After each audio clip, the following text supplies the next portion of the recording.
Good evening and welcome to the April 19th, 2023 continuation of the McMinnville City Council special called public hearing.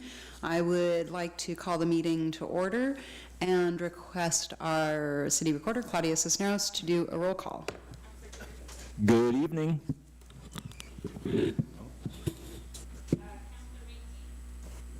Present. Councilor Chenoweth? Here. Councilor Payne? Present. Councilor Peralta? Council President Garvin? Here. And Mayor Drapkin? Here, thank you. And I have asked Councilor Geary to lead us in the Pledge of Allegiance. I pledge allegiance to the flag of the United States of America and to the republic for which it stands, one nation, under God, indivisible, with liberty and justice for all.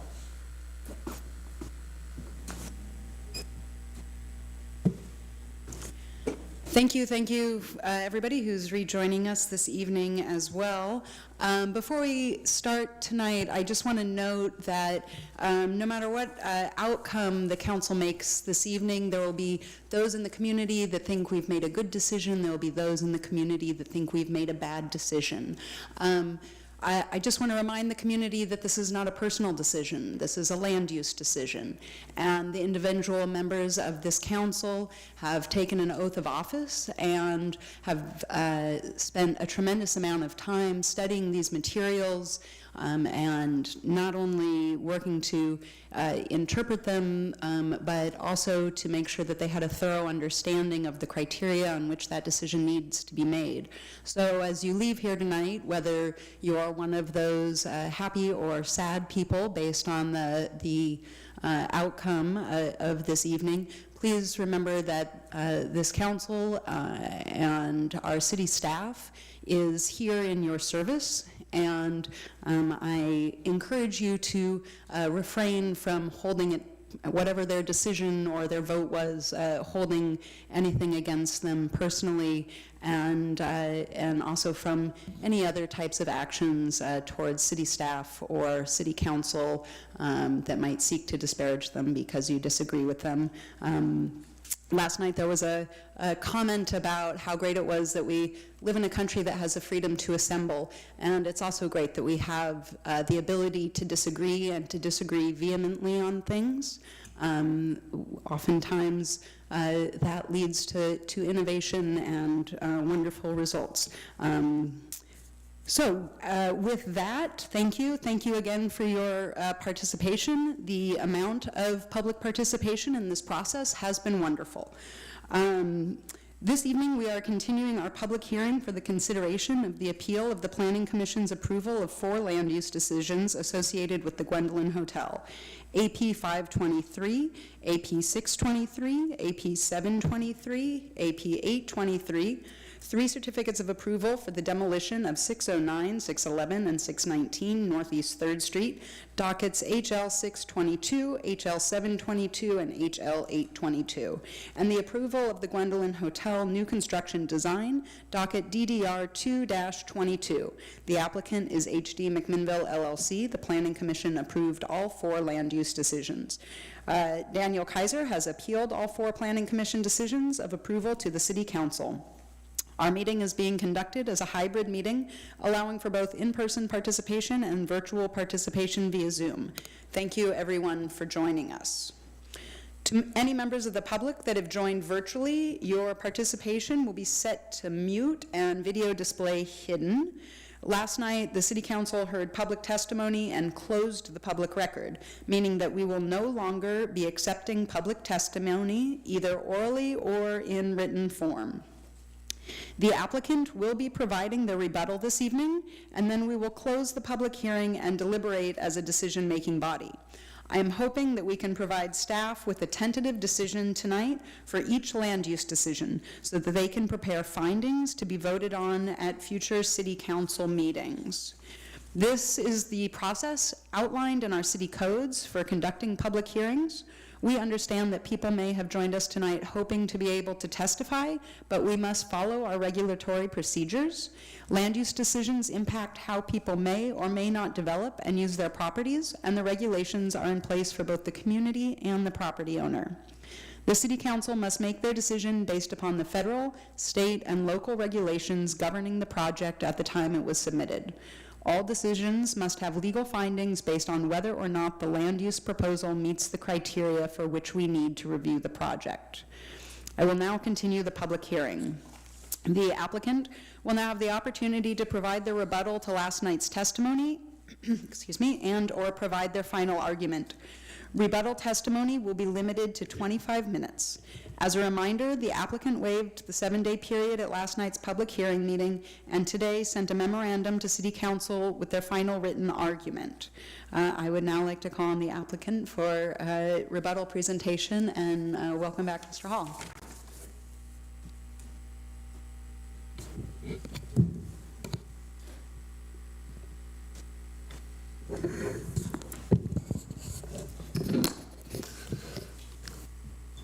Good evening, Mayor Drabkin, members of the City Council. It's good to be back. Thank you again for the opportunity to speak with you this evening and provide some responses to the testimony that we heard yesterday at the hearing. Again, for the record, my name is Damian Hall. Address is 851 Southwest 6th Street, Suite 1500, Portland, Oregon, 97204. My name is Andrew Clark, address 120 Northwest 9th, Portland, Oregon, and thank you guys for, again, your time and service here, and look forward to proceeding with the hearings. So I'm going to do the majority of the presentation. I don't intend to use the entirety of the 25 minutes, so if there's any questions you'd like to ask or any additional information that you'd like to know from the applicant, both myself and Andrew are here and available to respond. So at the top level, there are two things I'm going to do. One, respond to the testimony from the public, and then respond to some of the questions and requests from the City Council from discussion at last night's hearing. Starting with the testimony, there are a lot of viewpoints expressed, but really the one touchstone and kind of through line was that everyone who spent their time to come out and provide testimony really had the best interests of the city at mind. There's competing visions for the future of this site, acknowledged, but it's great to see the level of civic engagement and support from McMinnvillians. Before I touch on the standards, I'd like to remind the City Council of where we've been, and something that I said yesterday, that this process is having a positive impact through the land use review on this application and on this proposal. We're 6 or 7 hearings in and can credibly say that this has been an inclusive process, as evidenced by the scale of the record and the diversity of viewpoints expressed therein. The review process has also helped shape this proposal from a design perspective. From the beginning of the initial application with the initial design, it's been modified, articulating the facade of the building, breaking up the continuous mass, and instead resulting in something that reads visually as 3 separate buildings that are consistent with the historic lot and development patterns of the block. Also, the design has integrated additional architectural details such as crowns, corbels, arched French doors, and integrated step backs with a 2-story expression at the corner of 3rd and Ford, implementing the downtown design district guidelines. So what you now have before you, shaped by this process, is an attractive and thoughtfully designed building that fits its context on 3rd Street. The proposal has also as a result of this process, includes a number of items that go above and beyond just the approval standards and just what the zoning code says. Through discussions with the Historic Resources Commission and the Planning Commission has included conditions of approval in its decision that's before you here on appeal that required the incorporation of art that memorializes the historic use of the site. Also requires the applicant to invest in economic analysis and engage the city in analysis of additional tools to further future historic preservation. So not only has the Planning Commission applied the letter of the law and the standards, which I'll talk about in a little bit, but they've really gone above and beyond and in collaboration with the applicant, look to address some of the concerns that were raised before them by members of the public. So talking about the standards for a bit. First, basically it's the downtown design standards and guidelines, as well as the standards for a certificate of approval of demolition. Starting with the standards and guidelines. The Planning Commission correctly found that the code is clear that there are both mandatory standards and non-mandatory guidelines in your code. The appellant only argues non-mandatory guidelines. The understanding of both mandatory and non-mandatory guidelines based on the should and shall language is supported by testimony from individuals that were involved in drafting and adoption of the code. I've provided you a memo earlier today which goes at length about Oregon law of statutory interpretation, how when different words are used, they are intended to mean different things. Have to be careful using should. But I won't read that verbatim to you, but I believe that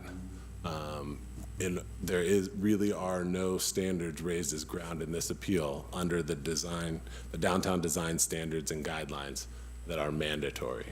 The two standards that were raised were non-mandatory guidelines, and the other was just clarification of what setback and step back mean. Step back being measured from the ground floor, and not being a prohibition on buildings that above on upper floors don't keep that exact same plane and have a step back. Again, discussed in additional detail in writing in the memo in front of you. Moving on to the standards for the certificate of approval of demolition. That's again the 16 standards, 8 of which come from state law, 8 of which come from your local zoning code, that the council is requested to weigh when determining whether or not to give a certificate of approval. I'm not going to go through all 16 of those in detail, and you have those in writing. You have the decision of the Planning Commission. You have any number of writings from the applicant as well as the HRC on these topics. A well-rounded record. However, what I'll say is that the factors that you're to weigh and consider really break down into functionally 3 buckets. Factors on the economics of preservation, factors on the history and condition of the buildings, and a weighing mechanism both under state law and under the local code that asks the council to weigh its own goals and policies under the comprehensive plan. In this instance, the goals and policies about historic preservation, as well as your Goal 4 and MACTown 2032 goals and policies about economic development. So how do you weigh these?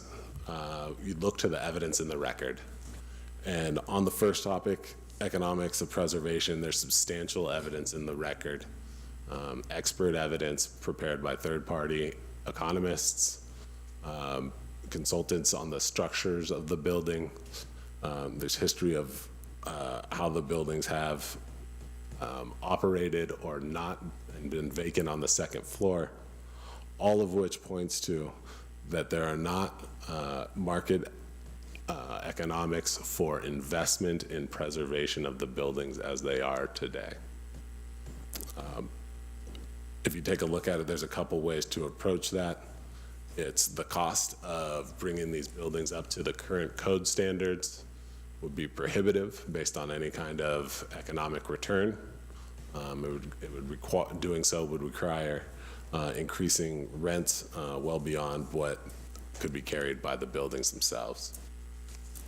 So we believe that the economics of preservation are not effective here or not existing here, And to quote an economic evaluation prepared by Johnson Economics, if left intact, the result is that the properties would likely face an extended period of declining condition and underutilization for the foreseeable future. So what that says essentially is that there are, two potential outcomes here. One is approval, and which would result in demolition of 3 somewhat indistinct buildings in the historic district, but then construction of the Gwendolyn Hotel, which would provide the economic benefits that we've talked about in the record, including providing an improved visitor experience, buoying the economic fortunes of retail and small business in the downtown, as well as providing a place for locals to come and recreate. Or the alternative is the status quo, and what that looks like and what the evidence in the record demonstrates that it is, based on the analysis of third-party experts, is continued disinvestment in this block. All of that to say that the economics of preservation, when considered as a factor, weigh against requiring preservation, so that the City Council should approve the certificate of approval for demolition. Again, not to belabor this, but the history and condition of the buildings, this dovetails a bit. There are historic elements of the buildings. They certainly are old. They certainly have seen a lot in their history. However, the condition that they're in, as detailed, is not usable on the second stories. The exterior and facades have been stuccoed over and no longer have any sort of indicator of many of the historic design of the original buildings. Additionally, the use of the buildings as automotive garages and a gas station simply are a thing of the past, and likely are not allowed uses on 3rd Street today. So again, the condition of the building informs the economics. If they were, it causes, it's directly related to the cost of improving them. And we think that the history, other than being old and other than having a limited number of historic exterior improvements left that are visible, the conditions of the building and economics weigh against requiring preservation. Finally, the council's asked to weigh its policies for preservation versus its policies for economic development. Again, here, there's an economic development story that's been told that we think that the Gwendolyn Hotel furthers, whereas the preservation story that's been told in the counter vision, we think should be discounted by the City Council. As mentioned, we don't think that there is, and we don't think that the record demonstrates that there's viability of going to the marketplace, finding somebody who's going to, against their own economic interest, invest in retaining these buildings in the form that they have been historically. All that to say, we believe that the conditions exist for the City Council to weigh these factors and determine that the certificate of approval for demolition should be approved. So that's really it for the standards. There are other standards that have not been appealed. I believe that everybody agrees that the base zone standards and things like that, hotels are allowed, the height is allowed, et cetera, and all of the other standards are met. So in conclusion, you've heard a lot of competing visions for the city. You've heard us say that there really are 2 visions. One, the Gwendolyn Hotel and the benefits. The other, the status quo. We would appreciate if the City Council discounted some of the more hyperbolic visions. Contrary to popular opinion, approval of this project will not relocate an entire valley in Northern California and drop it on the downtown. In fact, Hugh Development and the applicant really appreciate McMinnville and want to be a partner and an investor in the city for what it is, not for some vision of turning it into something else, but for the very thing, the reality and the branding that makes McMinnville a popular place to visit, but also an amazing place to live. So the question before the City Council is which vision is more aligned with the vision of the city? And from our perspective, the Gwendolyn's an opportunity that can benefit all of downtown and the city. I'd like to say that, we don't get here in a vacuum.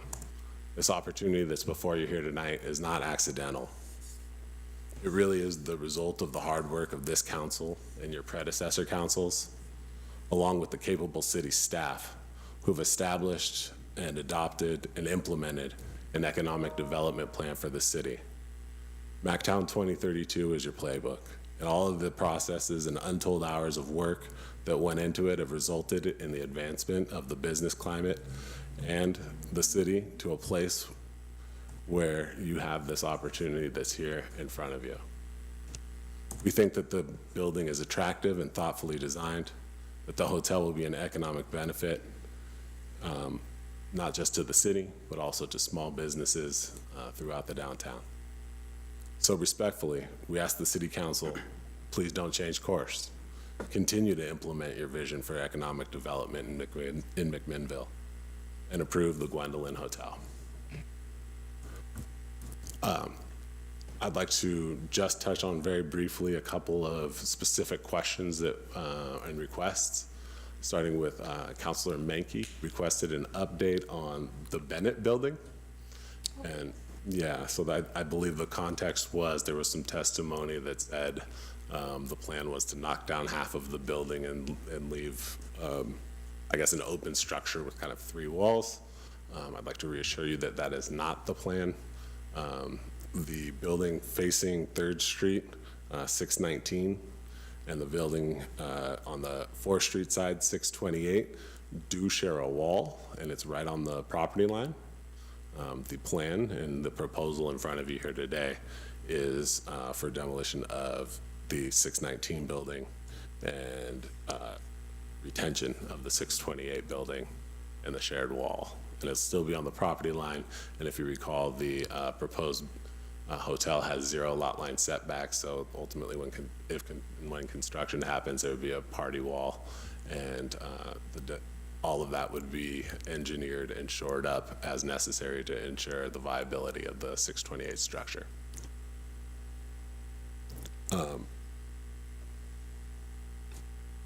Councilor Salas, you'd had a couple of questions relating to workforce and some of the testimony and concerns from other small buildings in the downtown area. This is an issue that we want to recognize as something that Hugh Development would like to be an ally and a partner to the city in addressing any workforce shortages. We have a bit of a runway before, if we're fortunate enough to be approved here tonight, before people would start being hired for hospitality jobs. And we think that if we work together through investment in the city and looking at things that, admittedly all of this goes beyond the approval criteria, but things like workforce development, collaboration with local educational institutions, as well as, looking at workforce housing related opportunities, that Hugh Development can be an asset and a partner to the city in those efforts. These type of shortages and industry demands are not singular to McMinnville, and we believe that everybody's economic interests align on this one, and we want to pull in the same direction as the city and other businesses. Finally, we've tried to be responsive to some of the conditions of approval related discussion. There were, I think, 3 different ones included proposed conditions of approval or proposed modifications to existing conditions of approval. that came up in discussion last night at the hearing. I believe it was Councilor Geary who had indicated relating to parking and valet that he'd like to see stronger language, I believe, making those things a requirement. And do tell me if I'm misparaphrasing you, but we've provided some additional language regarding parking, making clear that the proposed parking is a requirement of the development, as well as valet. And so, as you know, we're not through to, here we go. So you can take a look at that. I don't want to read it to the entirety of it to you, but we're not through the full design process. We intend to have, our preliminary design has capacity for 67 stalls in the underground parking. However, I don't want to just say 67 is the standard. An engineer tells us that a ramp has to be at a slightly lower grade, and we lose 2 stalls and somehow aren't compliant with the conditions of approval. So I tried to address a mechanism for a bit of flexibility based on limited circumstances there. Same with the valet. We're glad to work with the city, figure out where the best place operationally is for the valet. And then the other discussion, there was a gentleman last night, Steven, I believe his name was, who had a proposed condition of approval relating to public art and incorporation of public art into the project. The Planning Commission already went down this path, and the language there has requirements to memorialize some of the history of the site into the public art in the project. And, dovetailing on what Stephen's proposal was, admittedly with a little less specificity of what exactly the art will be, the applicant would be happy to engage the McMinnville Downtown Association Committee for Public Art to collaboratively prepare a public art plan. That's the end of our prepared remarks. Thank you for your time this evening. Glad to answer any questions that you may have remaining. Thank you very much. Thank you for your testimony this evening. Does the council have questions for the applicant?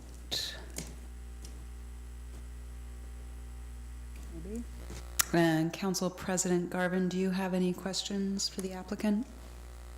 Yeah, just one relating to the last thing he brought up about Stephen Rupp's testimony about public art, and if you had any interest in kind of memorializing what he specifically asked for in that two-way veto of public art. I didn't see that specific. Council President, I'm sorry to interrupt you, but your audio is going a little in and out. Okay, let me try and change my connection here. Give me just a minute.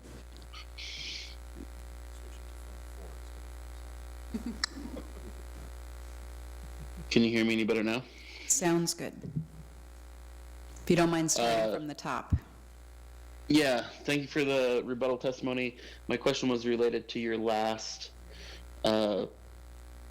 mention there from Stephen Rupp's testimony, and if you guys had any interest in memorializing that two-way veto of selecting. I think you could probably parse a little bit from that. We carry a substantial art budget for all of our projects that we pursue, and also for Gwendolyn. And this is something that we've been talking about. How do we incorporate art? How do we memorialize the history of McMinnville, the history of the buildings that are currently being contemplated for demolition? And so we've been having discussions about how we incorporate that. And I think his testimony yesterday was something that was positive that I saw. We would like to figure out ways for us to engage the art community and all of the communities within McMinnville to see how we can work together to really celebrate, what's here in the history of McMinnville. So that's something that's at the top of mind, and something that we'd be prepared to do as soon as, if we're allowed to move forward with our process. Thank you. And Council President, if that didn't address your question, it's because it was a little choppy again. So if you want more clarity, maybe put it in the chat to Claudia, and then we can make sure we get your questions specifically. But I think I think you answered based on my deciphering of what we were hearing as well. Councilor Menke, are you ready? Yeah. You did talk about assisting with workforce housing. Do you have any specifics? If it's not too bold to ask, I'd be curious to know how you're thinking you'll approach that. It's a problem, all over, bringing people back to work and figuring out, solutions. But we're hoping that not only the excitement of the project will help bring people to the project and to the community, but also potentially partnering up with these institutions that we mentioned before that have hospitality programs and figuring out how we can create a pipeline of workers that can just see a pathway into a career in the hospitality industry, and that career doesn't necessarily have to stop at housekeeping. Their careers as managers, their careers with our partners through IHG that have branding opportunities, all kinds of things that are involved in the hospitality industry is something that we want to promote. And as a matter of fact, part of what it is that we're going to be doing is Means for Good with our partners, IHG and Practice Hospitality, where we're going to focus on three things. One are social, one is agricultural, and one is educational. And those focuses will come with a direct investment from us as we identify organizations and institutions that could benefit from that. We've been having some discussions on how we can put programming into place where we can figure out how to get a direct pipeline into the hospitality industry. We also see it as an opportunity for us to figure out while we're here over the next 3 years building, and then as owners and operators for the continuous future, how do we integrate ourselves more into the community, and what do those discussions look like for members and leaders like yourselves? If there's a need for workforce housing, you have a development team that's capable of developing workforce housing. What does that look like? What is the plan for that? And as we have our focused attention into the community, it's something that we feel is a necessary thing to engage in. What are those things that the community needs, and how can we be more than just a building and capitalizing on tourism, but what is it that we can do that can further fix problems and be a part of solutions and be good neighbors and community members. Thank you. Additional questions from council? No?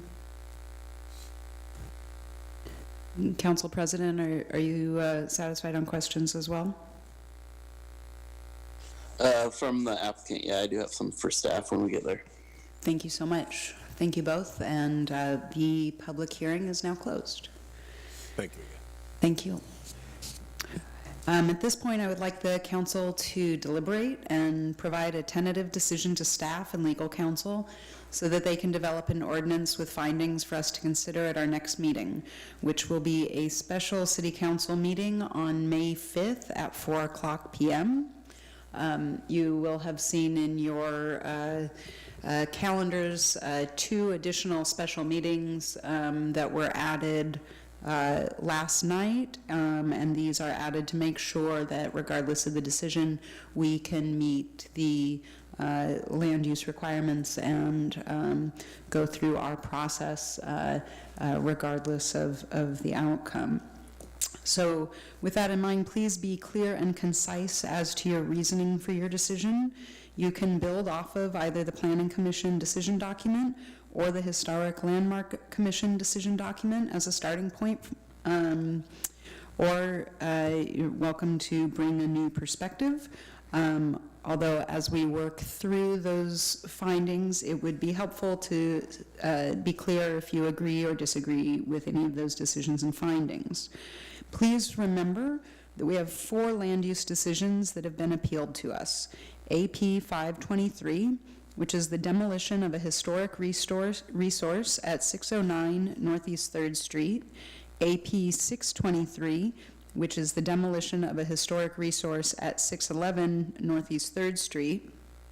AP 723, which is the demolition of a historic resource at 619 Northeast 3rd Street, and AP 823, which is the compliance of a new construction with our downtown design standards and guidelines. We can discuss them as a bundle, either demolition and new construction, or collectively, or we can discuss them all independently. Does any member of the, does council have a feeling if they'd like to discuss as a whole? And is there any way we can lower this just a little? I can't see this end of the dais. No? Okay, great. Well, if counselors on my right, if you don't mind it, when you need, if you are saying something, if you'll just indicate a little, so, because I can't read you in the same way as I usually can. Does any, I'm just going to say, would any counselor like to begin? I would say that if probably the best way to do this is to handle the demolitions as a group and the new construction as a separate item. I agree. Perfect. That's also the direction I wanted to go, so I think that sounds good. If the majority of the council is on board with that, then that's how we will go about things.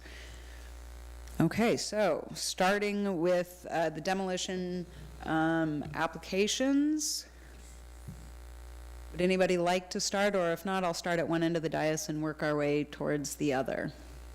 Mayor, I'll go. Thank you, Councilor Menke. In regard to the demolitions, all 3 of them, I believe that I would approve them at this point in time, to have each one of the 3 buildings be demolished. Although, do you want to tie that to any of the, could you tie that to any of the findings? I feel that they have met the criteria on all the findings, frankly. I've read through this for many days, and given the staff recommendations and everything, they seem to fulfill all the criteria. Are we giving our perspective at this point? Are we going to ask questions of staff? What's the direction you want us to go? It's open for discussion right now, so if you have questions for staff that come up, you can incorporate those. It's absolutely fine for everybody to put their thoughts out. I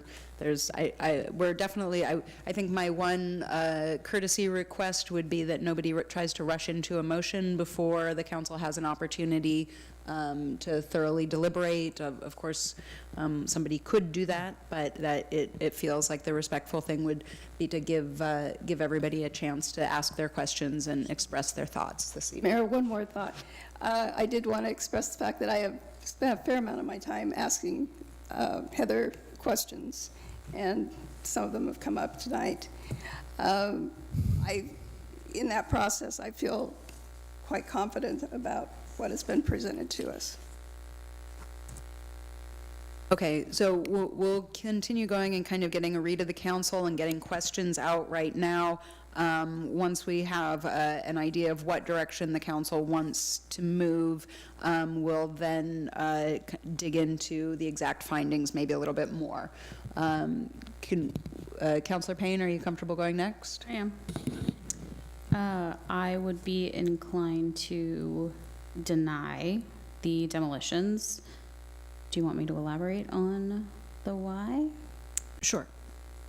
You don't have to tie it to you don't have to go through in hyper detail, but yes, if you could call out the reasons why, then we can start building off that. Thank you. I think when Heather began the staff presentation, she referenced the Oregon Land Use School 5, the Oregon Administrative Rule, the McMinnville Comprehensive Plan, and then McMinnville's Chapter 17.65 on historic preservation. And when I reviewed those things collectively and each of their subcategories, and really just took emotion out of it, there is a lot there, whether a building owner chooses to maintain their building or not maintain their building is outside of the purview of this council. So I feel pretty strongly that the buildings can have a chance to maintain their historical significance, being the oldest garage-like building on 3rd Street. It was our main street. Thank you. Councilor Peralta? I am very conflicted about this. I think this is a very complicated balancing act that we have to take. The economic benefit versus the economic cost are significant. So what I did was I just went through the criteria that the Historic Landmarks Committee were to use in making their decision, and then the criteria that we're being asked to apply in terms of protection, enhancement, and preservation, and then the criteria relating to building design. And I have a lot of notes on every one of those points. And I don't want to necessarily go through all of those right now, but I just want to flag that I think this should be, for me anyway, this isn't an easy conversation because we're weighing a lot of different interests. So with that, I'll just say, my first impression is that I'm conflicted, and I have a lot of notes on all the different criteria that we're being asked to weigh. We'll come back. I think it's okay if it takes us a little bit to get into the conversation. I think you are correct that there is a lot to weigh here, and it does the process good service. So, thank you. We'll come back. Councilor Chenoweth. So first, I guess I would say I'm grateful and thankful for all the participation. I'm grateful for the Gwendolyn's thoughtfulness and the way that they have handled this huge development. I appreciate the efforts of staff and the responsiveness of Heather in answering questions that I have had. I do think I'm conflicted as well. I think this is probably the weightiest decision that's come before us since I've been on council. I haven't been here very long, but this is pretty weighty. I think it's asking, what is the vision of McMinnville? What do you see going forward long term as the vision of McMinnville? Do we want to keep McMinnville as it's always been? Do we want to have change? Do we want to accept that change happens? Or do we want to hold dear I think the word you used was nostalgia, that we tend to hold to in our communities. So I'm very conflicted. I don't know that I have a leaning at this point. I have questions for staff I do want to ask, but I think at this point you're taking the pulse. So I'm going to start out by doing something I don't often do, which is agree with Sal, that I'm conflicted. I would say government comedy is really top-notch most of the time. I like to say that government people think I'm funny, so.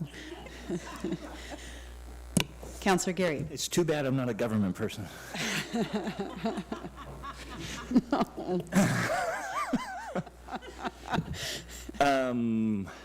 Yeah, I think I could belabor the point more, but if you're taking the general pulse on the subject of the demolitions of the building, I would would currently be siding with denying the application. So however you phrase that, upholding the appeal or whatever, but I'd be in favor of denying the demolition applications. I too have questions, more or less specific, that will help me navigate. There are, when you use terms like discretion and should and shall, and there's arguments to be made to prop up both sides.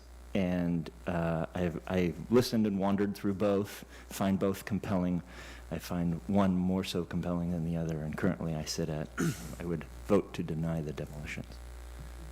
Thank you, and Council President Garvin. Thank you, Mayor, and the government committee on the dais. I would side with also denying the demolition of the buildings. The main point for me on that would be reading through the Planning Commission and Historic Landmarks and how they differed was basically on how you weigh the economic impact of the Gwendolyn versus the economic viability of the buildings.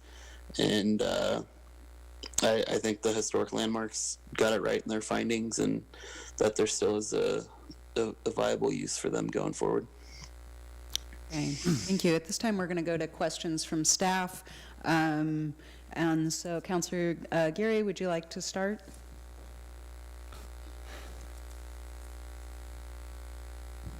In order I have them written in the, I guess for lack of a better term, staff report that got us kicked off yesterday. There was a summary narrative of sort of how we got to this point so far, which included the decisions. In that, it noted the Historic Landmark Committee's decisions as 3-2 on all 4 applications. My research of the record shows that it was actually 4-1 on the DDR. So can you clarify what it actually was for the Historic Landmark Committee decisions? So thank you. If the staff report said 3-2 on the DDR, that's erroneous. It was 4-1 denial of compliance with the downtown design guidelines and standards. Thank you. So when I'm reading through, it's just a process question on the appeals portion. When I'm reading through the code, especially 1765050, when it says what the Historic Landmark Committee shall and do or should do, will do, I'm reading that such that I'm leaving Historic Landmark Committee verbiage in there, or I'm inserting now City Council. So, excuse me, the HLC, any decision of the HLC can be appealed to the Planning Commission, and any decision of the Planning Commission can be appealed to the City Council. So you are essentially, because it's de novo, you are stepping into their shoes. Okay. So I read it Historic Landmark Committee, and I am now that committee. Is another way to say it. Okay.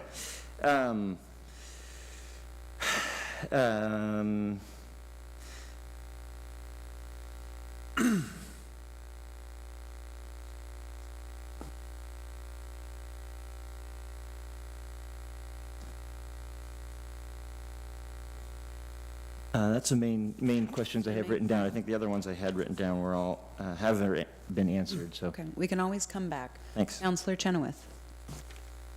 So I think the two that I'd like to hear some teasing out on, we heard some discussion regarding massing, and I understand where some of that discussion was very poignant, very well delivered to us, showing how big this structure is going to be. At the same time, I also understand we need to keep in mind that we're talking about 3 different property lots. So defining it by one size when we're comparing it to the other sizes of the building is probably not a fair comparison. It'd be better to divide it by 3 when you're making that comparison.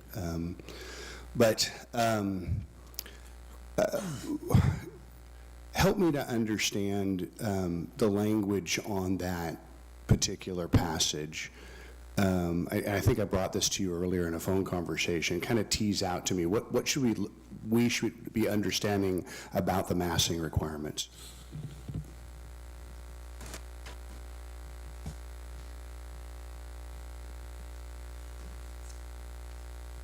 we're trying to figure out if you're asking a legal question about the interpretation of should and shall. or- Yes, I am. I'm just laying a foundation of something else along the way. Okay, so I'm going to defer that.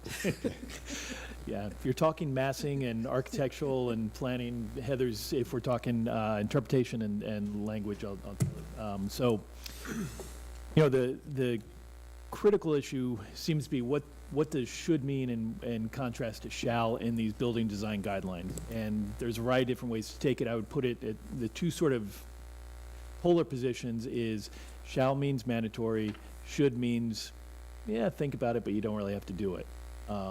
Should is permissive. That's the perspective that Walkall indicated when this was put together, and that is probably the easier position to understand and to take. It's a bit more of a stretch to talk about should and look at what these guidelines are, what the criteria in 1759, is it 020? 050 say, and that even though they use the word should, there's a vision that is laid out in the guidelines and the criteria, and to say that these should guidelines aren't necessarily mandatory and that you must meet each and every one, but that there is a underlying core that those should statements more or less reflect, and that as you make your way through those should guidelines, that if you continually miss that, you are missing the core of what is the purpose of these review criteria. I don't know if that helps, but you know, the two positions, one of them's a little cleaner and a little more straightforward. The other is more complex, and you sort of tied into more of a just gestalt, more of a holistic view of what these review criteria are trying to accomplish. So my take in reading through that is essentially what they were trying to do was provide us with this is kind of the vision of what we want to see, without cuffing us to specific requirements and allowing us some variance on how we are going to apply that. That's certainly a view that is, I think, defensible. Okay. I'm going to hold off on my other question for now. Great, thank you. Councilor Peralta. Yeah, thank you. For me, I think the easiest way is just to go through the criteria that the Historic Landmarks Committee and now we have to adhere to, and just try and get questions answered on each of those points. So these are mostly going to come to Heather. Okay, so Historic Landmarks Committee shall base its decision on the following criteria. Item number 2, the economic use of the historic resource and the reasonableness of the proposed action in relationship to the historic resource preservation or renovation. So we got a lot of testimony from the applicant about the prohibitive cost of renovation. And then we got some counter testimony from the opponents pointing out that there was a need to get the bindery, which is part of one of the, or not one of the buildings in question, but that's connected to one of the buildings, to the Bennett building, yeah, into compliance. And they said that that was $50,000 to get the bindery compliant. So how does that, Heather, relate to the claims about the prohibitive cost of renovation, given that they were able to, I guess my question is, what do you know about the bindery renovation? How does that relate to the renovation in the broader building? And does it seem reasonable to use, I'm just trying to get the discrepancy between why it was so inexpensive to get to code in that one case versus the claims that are being made about the prohibitive cost in the second case. Okay. And I think, just to clarify for the record, I believe the appellant said it was $205,000 for that project. And I'm thinking you probably got that from our downtown loan program documents. Okay. You said 205,000? Yes. Thank you, sorry. And that's actually not a confirmed number for the project, so I just want to make that clear. That was a number that was provided when they came in for a loan at the beginning of their project, and their project scope changed as they went through the process. I emailed our building official last night when that question came up, one, to see if we could find out what the actual number was, because I know the scope did change and grow as it went through a project process, and then also to understand if that was an apple-to-apple comparison.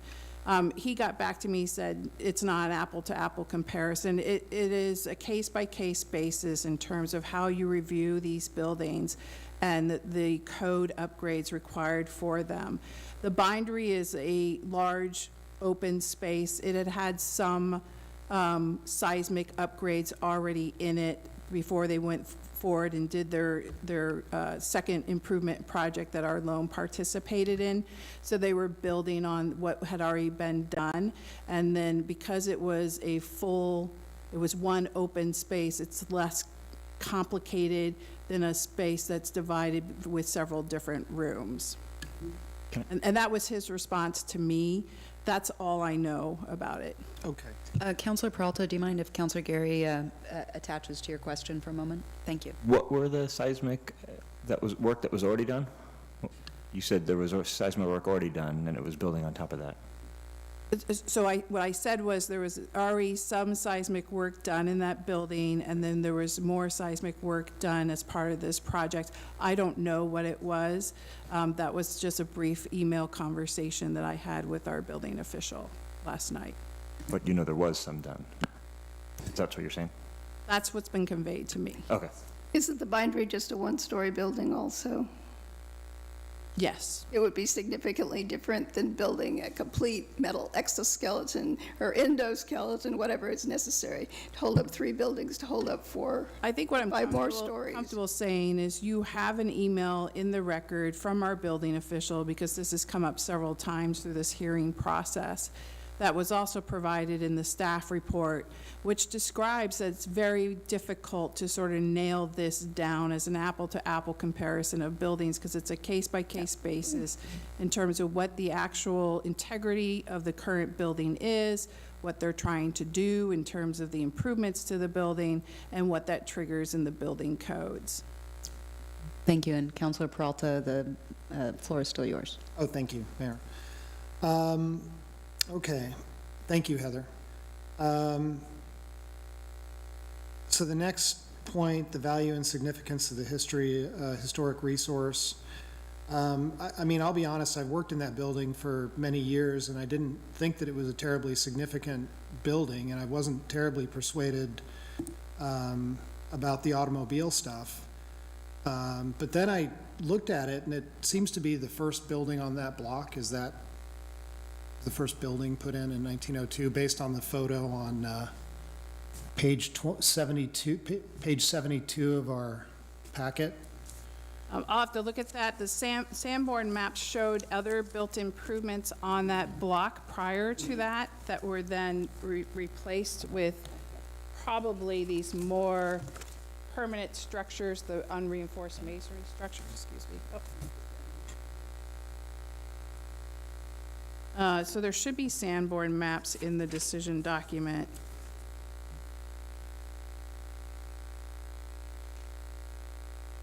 Anyway, the point is that because of how early it was, that building was significant, and then the 2 next buildings that came in a little later were 1 category below. I forget what the term was. Yes, so if you look at just the page right before that, page 70 and 71, what we tried to do in each decision document for each structure was give you sort of the illustrated history that we have in the Sanborn maps. And we have Sanborn maps only for specific years. So we look at that to sort of see what was happening on these properties prior to and what happened after. And the Sanborn maps are fairly specific in terms of the built environment. So if you'll notice, the Sanborn map from 1902 has a built structure on it that is not the structure that we're talking about now. And the 1912 map has the structure that we're talking about now. What was previous structures in terms of what we know is D is dwelling, but we don't know what it looked like or what the construction of it was. We don't have that photo history in here. So the only evidence we have in terms of the history of the built environment on these properties prior to this building being built is, in the evidence right now in the record, is the Sanborn maps. Okay. So this building was never the home of Mr. Fenton or whatever his name was? I don't want to speak to the history of it. But it's unlikely, let's put it that way. I don't know. You have a lot in the record about the history of a variety of buildings downtown. True. Families associated with those buildings as well, and their history and significance in our community, and whether they had offices there, or they were investor in the building, or they built the building themselves, is that those are very different distinctions. So if I still have the floor, can I just go through? Please. Keep going through. And I apologize to my colleagues. If this is too lengthy, I can stop and we can switch. So the next few items I didn't have concerns about. The next item that they make their, that we're to make our decision on is whether the historic resource is a deterrent to an improvement program of substantial benefit to the city, which overrides the public interest in its preservation. And I think this is probably the applicant's strongest argument, because the economic value of the property is going from, as near as I could tell from what they provided, $2.3 million to $60 million. So there's a literal benefit to the city in terms of tourism and tax revenue, increased assessments. And then but that, I think, needs to be offset by potential negative impacts on local businesses in the form of increased rents. And while the main opponents to this didn't represent any association, they appeared to represent a significant number of downtown businesses that I would have thought would be positioned to benefit from increased tourism. However, we received a lot of negative testimony about the economic impact of this potentially on their business, and I assume that's in the form of rents. So that, to me, is something that I'm still weighing, and I don't really have a question on it unless the attorney has any thoughts about how courts see that question of benefit to the city overriding the public interest. Not too much. I mean, I think you've hit the heart of the question. You know, these are not simple yes/no answers. You're balancing really complex concepts off against each other, and you know, I wish I could give you more guidance of a checklist. If this, then why? But that's not the way the code is set up. It is, you've got this and you've got that, and how do you compare an apple to an orange? Okay. So then the next one is whether the retention of the historic resource would cause financial hardship to the owner, not outweighed by the public interest in the resource's preservation. I mean, it seems clear that this is going to cause financial hardship to the owners. We received testimony from owners of these properties basically saying that they can't afford the maintenance, that they're not going to maintain it. So it seems to me that there is a hardship.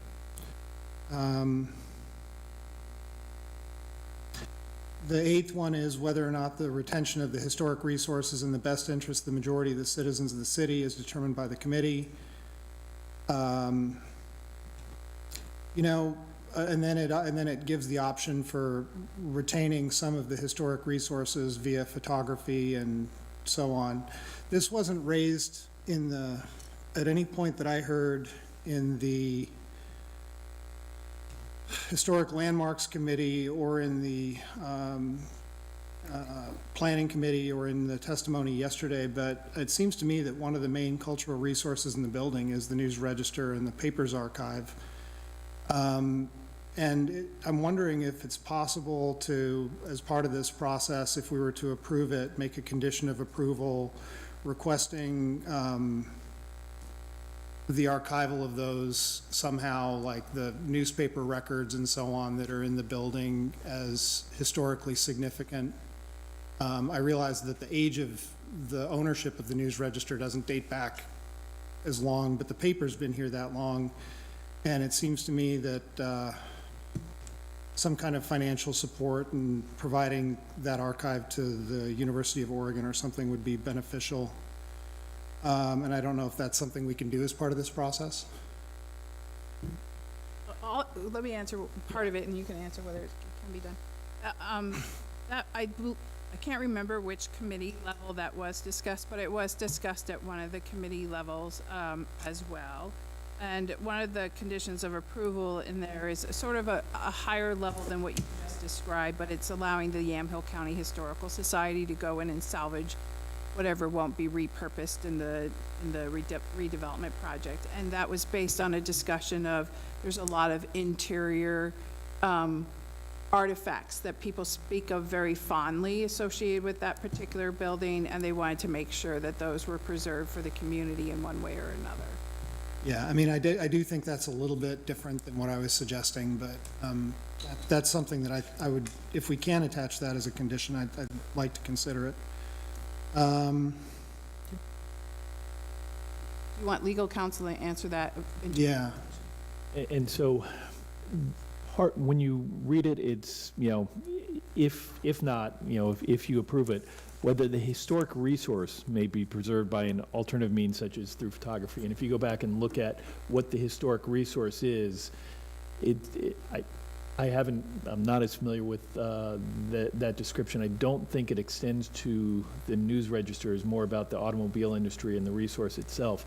Having said that, certainly the applicant has shown some willingness to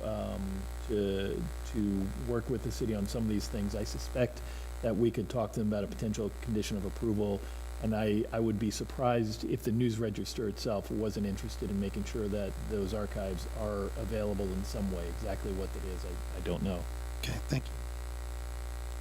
I'd like that to be a part of the further conversation if this goes forward past tonight. So then we were asked to apply our city codes to this, and they include things like, and I'm probably going to get the ordinance here wrong, but to provide for the protection, enhancement, preservation of buildings, structures, and other elements in the downtown core which contribute to its special historic and cultural value. And the purpose of this ordinance is not to create a themed or artificial downtown. Rather, it's to build on the Main Street qualities that currently exist within the downtown, et cetera. And I guess I would say, from my perspective, that this is one of the items that has me fairly conflicted, because it seems to me that the buildings do definitely contribute to a specific history of the place. And although the cultural value currently is low relative to what it could be, there's a tremendous potential. Counselor Peralta, if you could do us a favor, are you talking about the McMinnville Comprehensive Plan policies? Yeah, I or believe the- so. You know what, I pulled these literally verbatim out of our packet, Okay. and I think that's coming out of our comprehensive So I just plan. wanted to make sure that the chapter 17.65 that you discussed earlier is also our local codes. Yeah, And now, but that related to the planning or the Historic Landmarks Committee, and now I'm going into the section related. Go so ahead. that's why I wanted to clarify. So chapter 17.65 is the implementation ordinance for the historic preservation policies of Right. the comprehensive plan. Right, and now we're going into the comprehensive plan portion, right? Yeah, okay. I was clear on that. I'm sorry I didn't make it clear. So it seems to me that the buildings do have a historic value, and the hotel, rather, is more themed. However, I do think that a new hotel could contribute to the history and place and build on the economic vitality of the community. And I guess I'm a little concerned because I've been here long enough to have seen people in the community really oppose any project that comes from people who are not from this community. I've seen it with land use decisions previously, and it really is one aspect of our community, that sort of nativist, where we just don't want outsiders, and it bothers me. And I just wanted to share that with the community, that I do think that people have a right to come here, start a business, do their job, and not be looked down on because they haven't been here for 50 or 100 years.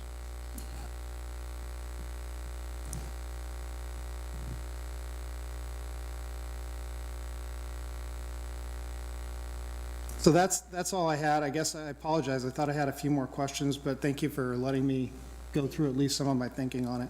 Thank you. Counselor Payne. Thank you. I'm still processing. Come back, please. Counselor Menke. I kind of want to address the issue of the unreinforced concrete, the fact that everyone feels that these buildings should be revamped and everything.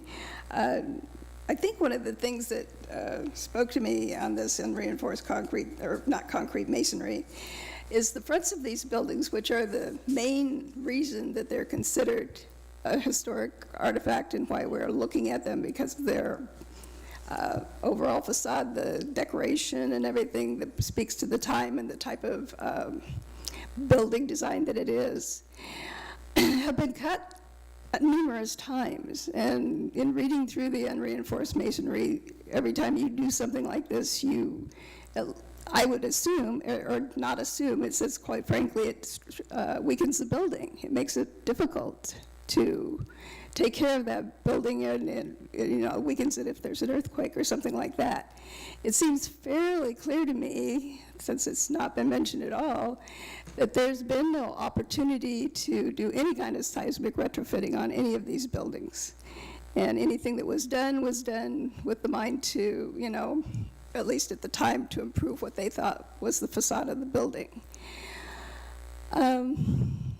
We speak to the owners, and, obviously they've got some real problems with these buildings. They have not been kept up over the years. So to say that even though, and then they've been substantially changed, at least half of them, the upper stories in most cases are sort of still there. It disturbs me to think that something like this would be a reason to not to deny demolition. I don't feel like there's enough there. I think the buildings are in serious disrepair. I think it would be very difficult to go in and do anything with them. The other thing is, if we keep the buildings and we say, oh gosh, why don't you keep the buildings but build this 5 stories plus the rooftop, what you'd have to do is you'd have to go in, you'd have to completely metal reinforce all of these buildings. You'd basically be recreating the building, and the outside facade would be what would be, it would just be a shell with the reinforced steel inside. And it would still be very difficult. They'd have to go back and do something with the facade to make it look like a hotel. So I just am not seeing the benefit in keeping buildings that are in this bad a shape, to be perfectly honest. I think I've seen many opportunities where buildings have been demolished, and they've taken the artifacts from them, the beams, they've used them, they've used artwork that's in the building, they've used, many parts of the structure can be reused in a different way within the new building. Or maybe some kind of historical spot to admire and appreciate what has happened in the past. But as I read this, the thing that really spoke to me was the fact that these buildings are really on their last legs. And I don't see many people willing to come in and do the kind of work that would need to actually be done to make these hold up to any other kind of new format for them. That was a large part of my thinking when I looked at this. So, there's a number of great reasons to financially, it's obviously a negative for the owner. Financially, that's an increase in property taxes, so the urban renewal district would have a great benefit. We'd actually get some pollution cleaned up that's been there for a long time and has caused problems. There's just any number of things that is why I like the Gwendolyn project and why I feel rather frustrated about the older buildings, much as the owners must feel. I have a question for staff. Yes, Counselor Peralta, question for staff. Can staff elaborate on Counselor Menke's point about the cleanup? I'm familiar with it, but it wasn't really articulated much in the hearing yesterday, I didn't feel. And so can you talk about the remediation soil and the stuff that's going into the dealing with the underground part of it? Yes, I'm looking to see if any of our engineering group is on Zoom. If you are, unmute yourself and help me out here. So, there is known contamination on 2 of the properties now, that are in question here. 609 Northeast 3rd Street has a known contamination that's, been cleaned up for the most part and is dissipating, but there's still contamination there. You had in the public record 2 contaminated media management plans. Those contaminated media management plans are reviewed by DEQ, our engineering staff, as well as an environmental lawyer that we hired and an environmental consultant that we hired to understand what the contamination is from 2 perspectives. So the contaminated sites have also leaked into the public right-of-way. So there is risk and liability to the city in terms of the contamination that's leaked into the right-of-way adjacent to these sites. And then also the risk and liability and cleanup potential associated with the new development. So if you look at the contaminated media management plans, it will talk through what the contamination is that's still on site, and there is still contamination on site. It will talk about where it's known that it's leaked into the right-of-way as well, where there's also continued suspicion for it, and then what the management of the hazard would be with a new development project, both in terms of remediation, so removal of the soil. So the underground parking structure is actually a benefit in that regard in terms of the removal of soils, and then the sealing of the walls and things of that nature to encapsulate that contamination from further dissipating. So we got from the DEQ notice of leaky underground storage tanks at 609 Northeast 3rd Street. Early on in this process, it was known, and we've been working with that property owner. And then in the midst of this process, we also got another notification from DEQ about another leaky underground storage tank on one of the other properties. And I'm sorry, I don't recall if it's 611 or 619, but it's in the contaminated media management plan. So that exists. With the development project, it would be remediated and cleaned up. Without it, we're still working through what that means. Thank you. Do you mind expanding a little bit on the history of the contamination and the city's roles and responsibility historically, and the property owners' roles and responsibilities historically? In other words, bringing us up of how we can be at a place with an application with 2 sites with known contaminants that haven't been controlled and that are now affecting city-owned property as well. I don't want to be seen as an expert on this by any means, because we've hired experts to be looking at this for us, and we are also in legal discussions relative to this, so I want to be really careful about what I say. But if I understand you correctly, this isn't a sort of mismanagement issue. The leaky underground, we've talked about it. So these are auto-specific businesses were on this block. One being a gas station at 609 Northeast 3rd Street, and we talked about how the storefront was carved out and that corner was created as a pass-through for a gas station. So there were underground storage tanks with gasoline in them on the site. And so, there was a discovery, I think in the 80s maybe, and if the property owner's here, he might be able to clarify this, but it was discovered. It was remediated, but there was also leaks associated with it, one before the discovery, and perhaps what we're trying to figure out is since the remediation, because remediation has improved over the years as we learn more about these things. So it hasn't been that it's been deliberate mismanagement, it's been managed, it just hasn't been contained entirely, and there are still known contaminants. There is a process with DEQ to work through how to, remediate that with a development project, and also how to remediate it with the different interested parties. Thank you. And Council President Garvin, questions for staff? I'll hold for now, but appreciate the discussion that we're having so far. Thank you. Thank you. And are you ready for me to come back to you, Councilor Payne, or not quite yet? Looks like Councilor Chenoweth is prepared. Come back. I just wanted to have a follow-up to something Kelly said, because part of my confliction in all of this is if we say no to the Gwendolyn, we've already been told by one of the property owners what their plan is to do with the property. Whether that holds true or not, we've been given an indication of their frustration level with the property. And I'm concerned that the long-term result is going to be that we're going to end up with properties that are just going to continue to degrade, end up being blight in the area. We've had 3 now projects building out hotels in this area, and they didn't choose those buildings. They chose other buildings to purchase and build out. And there's a reason they didn't choose those buildings. I don't know what it is, but there's a reason. They were available for sale and they didn't pick them. So I'm worried about maybe somebody might come along and take them, but we're setting up a maybe where we have an opportunity. So that's part of my confliction. So one question I'd have for you, Heather, can you talk about what you've seen in terms of when there was that property was, or either any of those properties were up for sale, what you saw in the way of activity and why folks walked away from potentially purchasing? Is that something we can talk about on the record?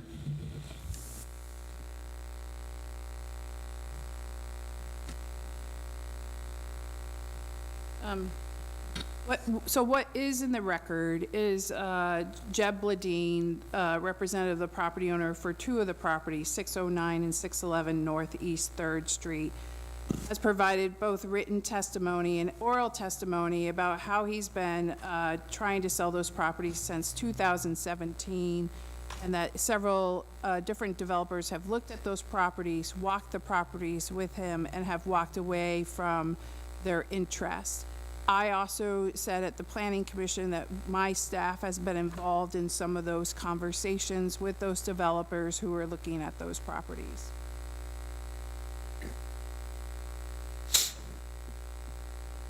Councilor Gary, do you have a follow-up? Was there not also conflicting testimony that called into question the veracity of the sale process?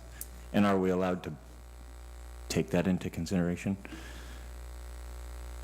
So I can't comment on the veracity of either the testimony you received last night or the veracity of whether or not it was marketed in a certain way. The question that Councilor Trenoweth asked me is what I know of developers who have looked at the properties in the past couple of years and did not move forward with their interest in the property. And that's what I was trying to comment to. Councilor Menke?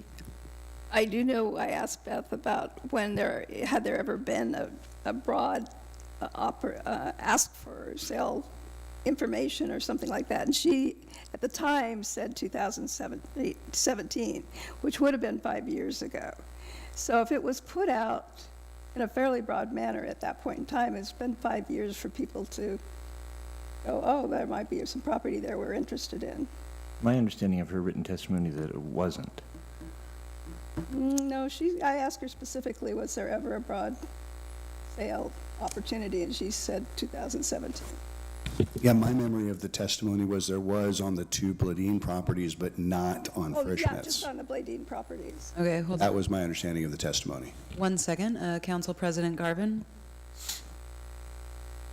Yeah, I just wanted to weigh in that my recollection of the testimony last night was that they were never offered as all 3, and that their sale price is more than double what other properties that have been developed have sold for, or had an asking price of. So, when you're priced double to 3 times the asking price of adjacent properties within the historic district, that might be why these haven't been developed.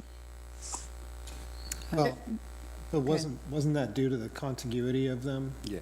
Yeah, the thing is that they're in a historic setting, so you can apply the tax code, and you can take, if you choose to do the restoration, you can take 20% of the total restoration, not the price of purchasing it, but whatever your restoration costs are, and you can use them as a tax credit ratably over 5 years.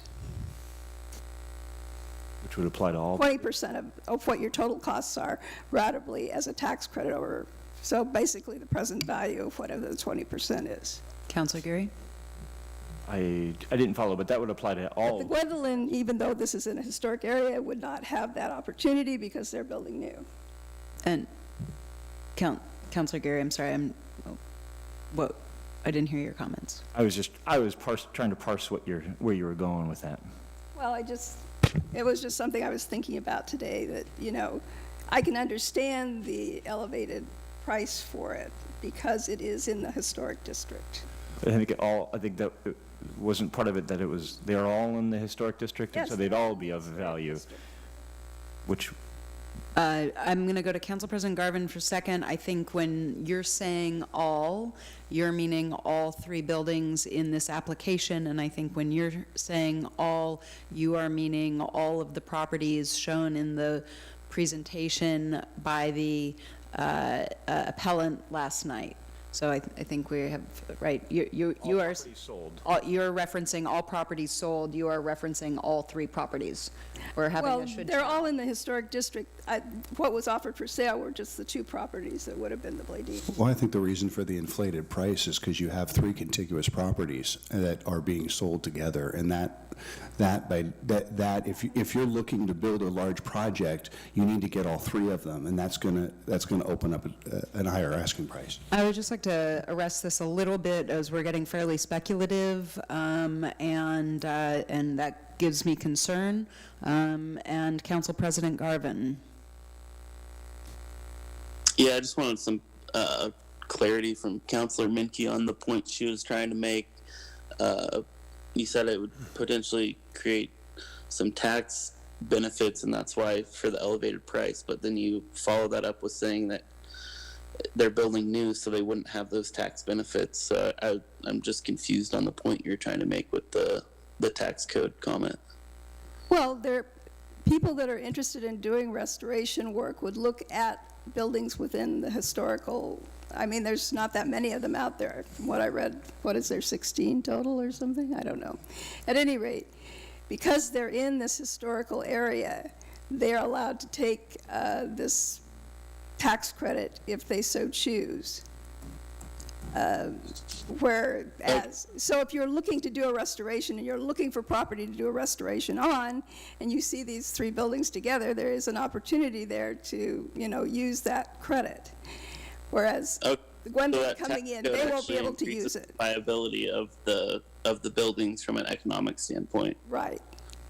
So, there is that possibility out there. No one has really accepted that possibility. Councilor Payne, are you ready with your thoughts? Questions? Yes, I think. My thoughts are conflicted. I don't want to get twisted around the lack of maintenance on the buildings. It's not the responsibility of council to navigate an owner's deferred maintenance on their building. And whether an owner continues neglecting a building or not is outside of our purview. So while I agree that the buildings are being neglected and they are failing, and it is unfortunate that there's a gas leak, contaminants in the ground and the roof's leaking and so on and so on. Excuse me, in the audience, if we can just, city council is dialecting, yes, thank you. The concern should be more around whether they can be restored, and for the right person, yes, for the right price, somebody willing to make that investment, they can be. I don't know, I've only lived here since 1987, but I don't know of any continuous potential there's been to demolish 3 properties in the historic district. Has it happened? So I guess I'm going to interpret your question differently. Have there been 3 historic properties that are contiguous to each other that have been purchased at this length that could potentially be demolished with the purchase piece of it? You got to remember, in McMinnville, there was no opportunity for the city to deny demolitions until just recently. In our code, and this was in the testimony you received yesterday from the applicant, in our code, we didn't have the opportunity to deny demolitions until it was revised, I think, in 2018. Previously, you could delay the demolition. So originally, the delay in the 80s was like 60 days, and then that grew to 120 days. And those were the sort of stipulations put on demolition requests, and then they could demolish the property after that. This is the first time that I am aware of outside of the property across the street that came in under the new code with a request for demolition, which was approved, where the Okta restaurant is now for the downtown area. There have been properties downtown on the market that have transacted and sold that are of similar size to these 3 properties together. So these are 3 properties of a certain size, contiguous to each other, and then you have some properties downtown that represent those 3 sizes in terms of frontage as singular properties. That's what I'm thinking of in my head. And there have been a couple of those that have come on the market and transacted in recent years as well. But they have not come in with a request for demolition. I also wanted to be I wanted to reaffirm that there is testimony in the record from the property owner of 609 and 611 Northeast 3rd Street, both in writing and in oral testimony at the Planning Commission level, that described how much he has invested in his property in terms of maintenance over the years of his ownership of that. And I can't recall it entirely, but it's in the record. And so the assertion of demolition by neglect or it not being maintained properly is a assertion that has been made, but there is evidence in the record of how much has been invested in those properties over the years. Thank you. Additional questions, Councilor Payne? I don't think so. Do you have one, Councilor Gary? Also in the staff report, I believe under what I would usually refer to as agency comments, we have the normal litany of, our fire department, parks, internal, and then there's some narrative about we've engaged in some special reviewing associates, and this is starting on page 18 of that staff report, for anyone following along. You go to traffic impact analysis, and then there's a narrative, contaminated media management plan, then there's a narrative, and then there's demolition effect on National Register of Historic Places district classification, and some narrative about engagement with a specialist for that. I'll pause for page turning.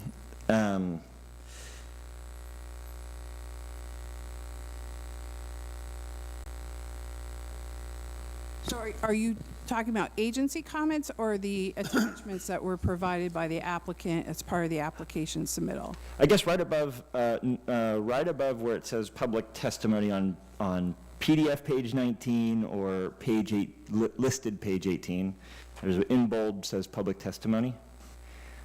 Oh. Right above that, there's several paragraphs starting each in italicized font: traffic impact analysis, contaminated media management plan, demolition effect.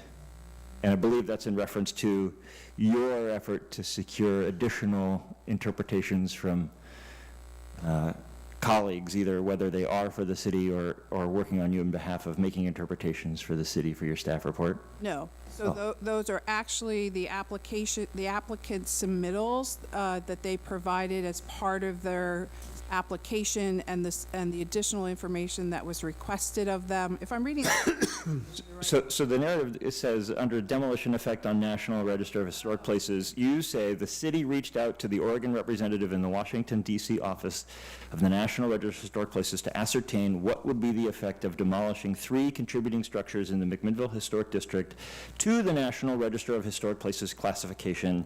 Then you summarize and say there is no effect to the classification. Yes. So can you, I guess now I want to refresh what the intention and point of that was, and at whose request, and what that was meant to illustrate. Thank you for that. Bill's the one showing you where everything is, because I can't seem to find it when you reference it. My apologies. Yeah, so at the Historic Landmarks Committee meeting, one of the Historic Landmarks Committee members asked the question, if these 3 properties were allowed to be demolished, what's the effect on our National Register of Historic Places Historic District? Will there be, will they take it away from us, the classification? And so I was asked to reach out to the National Trust, to the National Park Service to ask that question. That is part of what came up last night in the appellant's testimony. You as City Council then asked me for the full email thread that occurred with Paul Lusenman, who is the Oregon representative at the National Park Service for the National Trust, for the National Register of Historic Places. So, and I actually circled back with him today as well to confirm it. So, in the email that you see in front of you, and I don't have it in front of me right now, but you all asked for it last night, so you have received the full email thread. You can see his last conversation in that email thread there, which is that the demolition of these 3 of these properties will not remove the classification of the National Register of Historic Places Historic District for McMinnville. That's when he says, while their potential loss is unfortunate, I don't think the demolition would compromise the entire district's eligibility. That's Right. okay. And the reason he says think is because they're not the ones making that decision. So the other conversation that came up at the Planning Commission level was the discussion of the property across the street that was a primary contributing property in the historic district as assigned as a significance that was then approved for demolition. And part of the history of that was that the applicant came in and said, we don't think this should be classified the way it is. We think it's something else. Can you, and because of that, we think you should allow us to demolish it. But that action of the city saying, yes, we're going to declassify it in terms of our local resource inventory did not impact the National Register of Historic Places classification, because that's a process, that is a 2-year process to go through in terms of a local review, a submittal to the State Historic Preservation Office. They then have a committee that meets 2 or 3 times a year, reviews these National Register nominations, and then makes recommendations to the National Register of Historic Places in Washington, D.C., based on what's coming through the Oregon State Historic Preservation Office, SHPO. So they're at the National Register of Historic Places in Washington, D.C., they're not making any decisions about the historic district that's already been accepted, nominated and accepted. It's only if it's initiated to change the assessment or initiated to change the district that the district boundaries, that they would come to them and then they would review it then. Okay. If I may. I guess having read all of what was in here and the interaction, I appreciate staff's effort to sort of digest everything and provide us rulings. I just don't agree, or at least I would argue that it's no effect to the classification based on the action is at best an oversimplification. I think what he writes in here is more complicated than that. Can you clarify a little bit more also about why we weren't able to get SHPO or Sherry Stewart or some of the common folks we have weigh in on those things? They were all provided the opportunity to weigh in. We actually requested that they weigh in, and their response was that they do not participate in these local decision-making processes. Okay. They're very well aware of this discussion. We've had discussions with them. So I originally went to them in terms of the historic district, the impact to the historic district, and they had the same response, which is that is not their regulatory role. So they would not make a decision for the city of McMinnville that it would change that district classification. But So they're waiting to see what happens here. They also want to know how we want to move forward in different things. They have approached the city previous to this discussion about the need to reassess our historic district because of the age of the assessment. So it was done in the 80s, and the assessments of historic districts today are very different than what they were in the 80s. And so because of the age of the historic district, they have asked us if we want to go back and reassess it. I brought that to the Historic Landmarks Committee. The response was, let's wait till we get through this process before we make any decisions in that regard. Can I ask a clarifying question?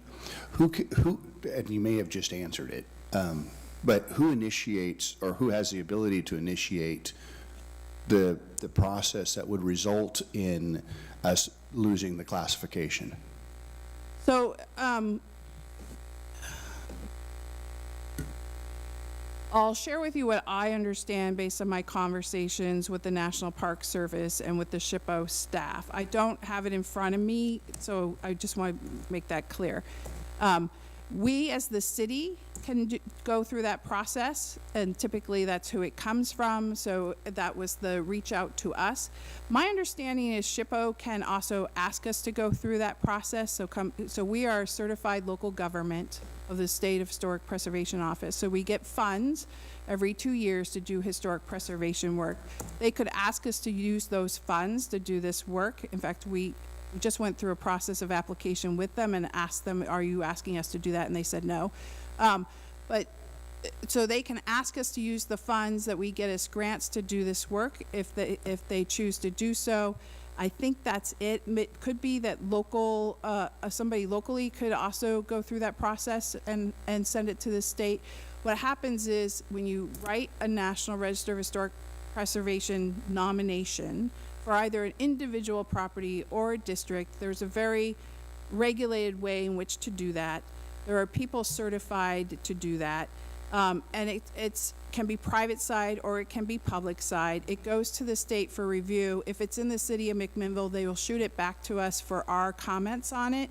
If we haven't initiated it, and it will go to our Historic Landmarks Committee for their comments. We then provide that to the state. That's part of the state review. The state has their committee that meets a couple times a year. They review it, and then they recommend it up the chain to the National Register. That's my understanding of the process. And can you speak maybe to the criteria of that, and specifically in reference to testimony we received last night that stated that the parks didn't have an accurate inventory? Is a total inventory part of that criteria? The testimony we received said the Parks Department didn't have an accurate inventory of our total number of historic buildings downtown because the recent demolitions had not been accounted for, and so that might have made their response to the city flawed. However, I don't know what the criteria is for the historic district to begin with, so I don't know if that point is, I don't know how to interpret that argument. Again, I don't want to interpret what Paul Luzanan said. You have that email. He's very clear on how the National Park Service works through that process. In terms of what he received from the city, he received the application, he received the map, and he received pictures of the buildings that were in question, and the original nomination. So those were the attachments that he received in the second round of emails when it was clear my first round where I put it in as screenshots didn't work. But in terms of last night's testimony, you heard that there have been more buildings demolished in that historic district. I'm aware of 2. I wasn't aware of the 4, and I still am not aware of the 4. I'm aware of the 2. There was one that is where the Chaos Building is, and then the one across the street where Okta Restaurant is today.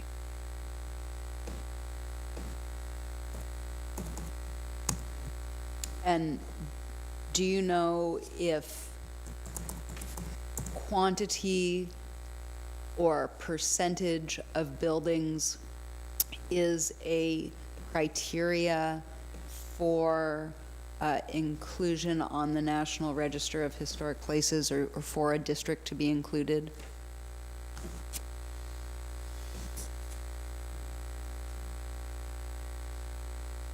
Or is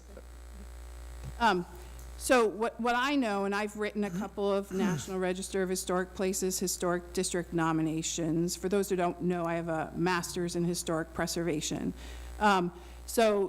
For what I know, a historic district nomination is based on several things. It's based on the collection and cohesiveness of contributing properties that are representing certain historic contexts. So that's why you have those periods of significance in the nomination, and then you do a survey as to how many are primary or secondary that contribute to that, and you draw your boundaries accordingly. It's not based on, there's no sort of performance metric associated, well, I haven't done this in about 10 years, so it may have changed.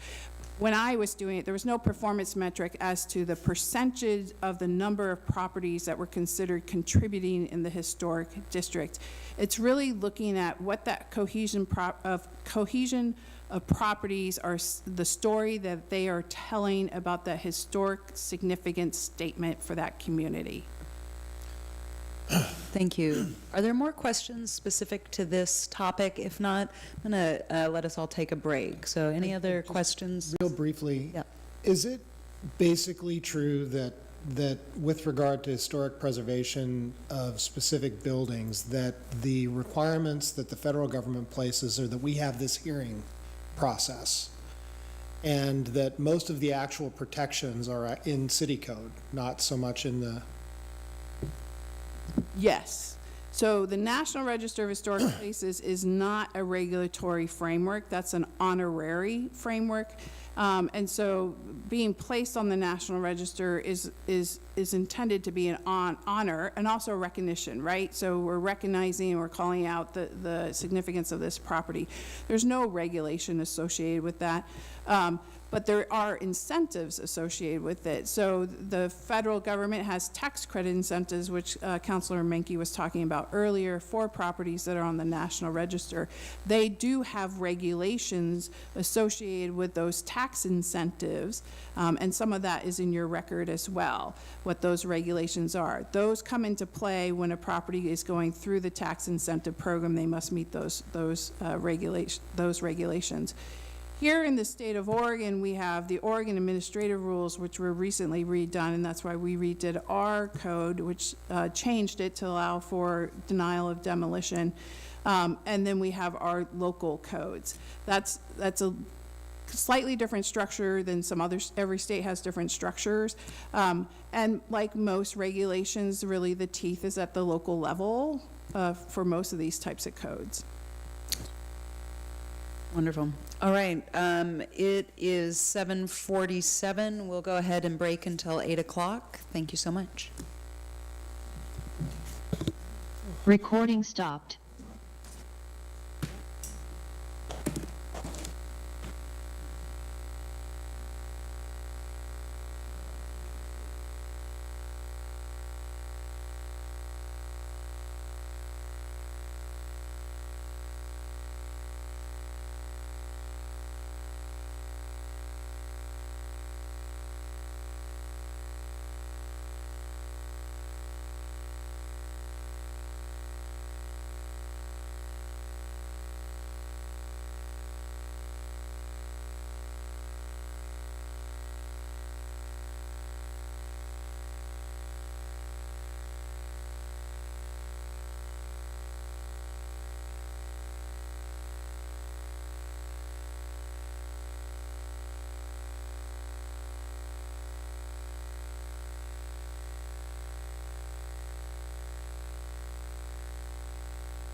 Okay, it's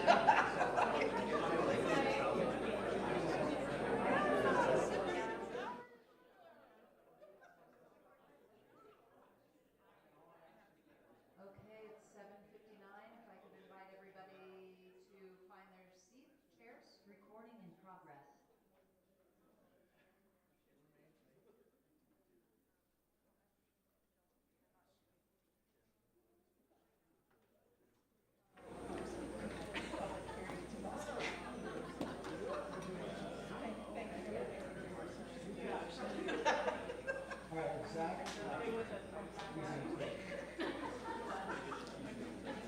I didn't say you did, I said if you.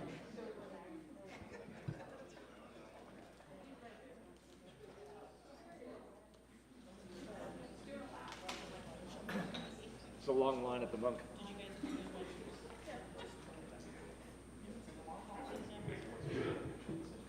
All right, welcome back, everybody. I hope you had a great break. I am going to propose that we have a little conversation about semantics here. Should we, shall we, have that conversation next? I think we should. Which one is it? So, Is it a question or a statement? Should we? I think we should. all right. I Then think we shall. And let's get into it. I know this is not to make light of it, though. This is a very important part of the decision-making process here for the council, and how the council handles the decision criteria related to this is very important. And as we have all experienced, seen, there's some ambiguity around this, and so this is important, and will be important for the council to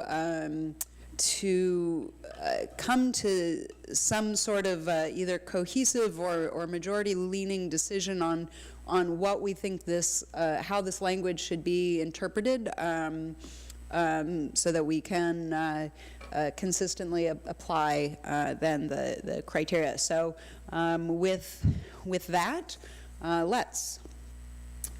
Would anyone like to start on the language? I see Councilor Menke and Councilor Peralta both looking at me. Are you both?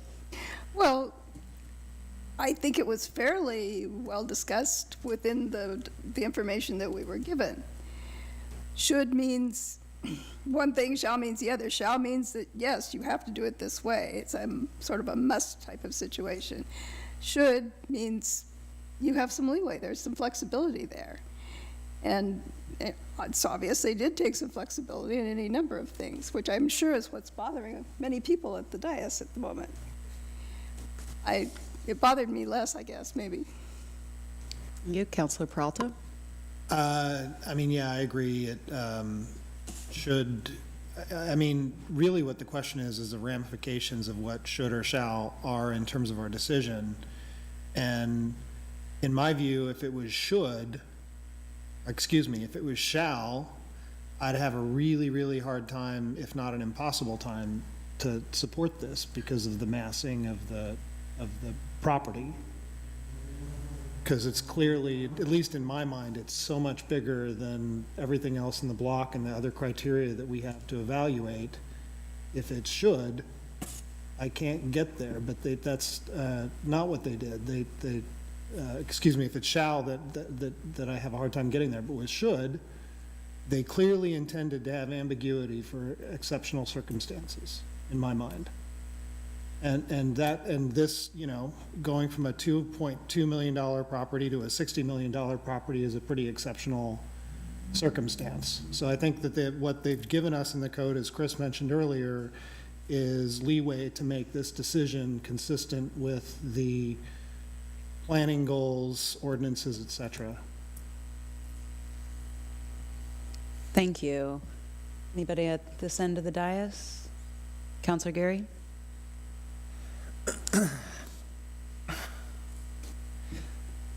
I guess in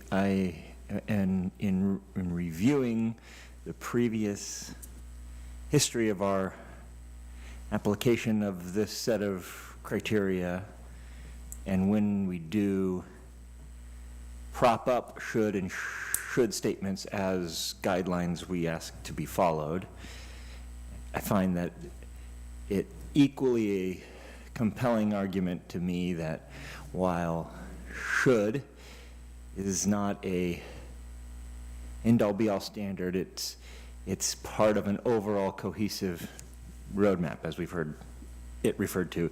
As compelling as that one item doesn't have to be followed, I find it as compelling an argument to say, to defend it being followed in the overall terms of, here are these 8 criterion, many of them should be followed.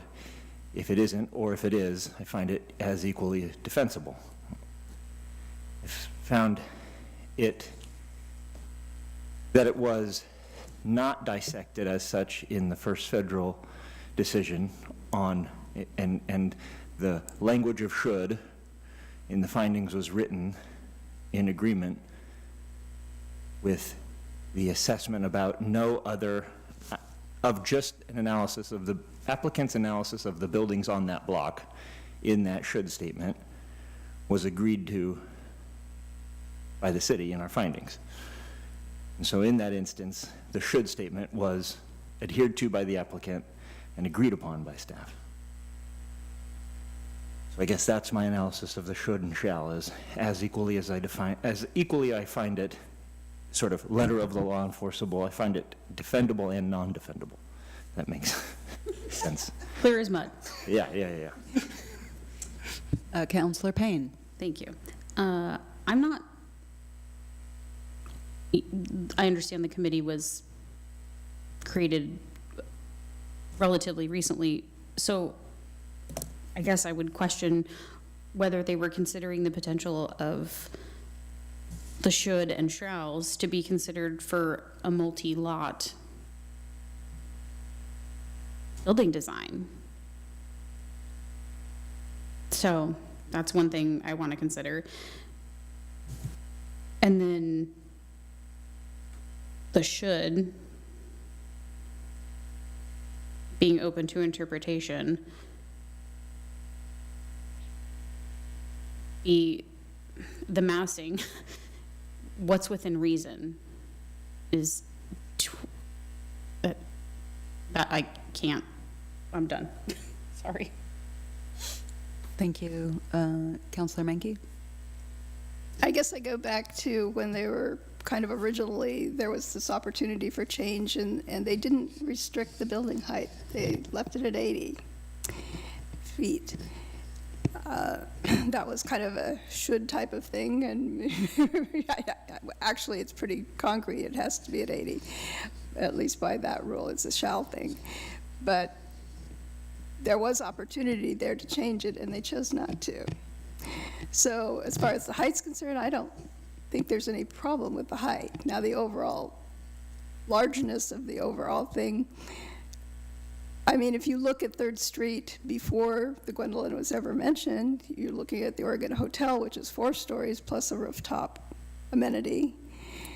And, you know, obviously the Atticus was it 4 stories, I think? So, you know, it too is large in comparison to most of the other buildings. And so it seems reasonable to me to look at all the buildings and say, well, you know, there's some tall ones here. There's a lot of 2-story buildings that are actually look like 3-story buildings because of their facade, the parapet or whatever it is. And even close to 4-story buildings because it's built up so high to make it look impressive. So I think there should be some flexibility there. Now, I still agree it is an awfully large project. But I think I was really impressed by what they did. I attended the first landscape review meeting. I didn't attend. I attended on Zoom.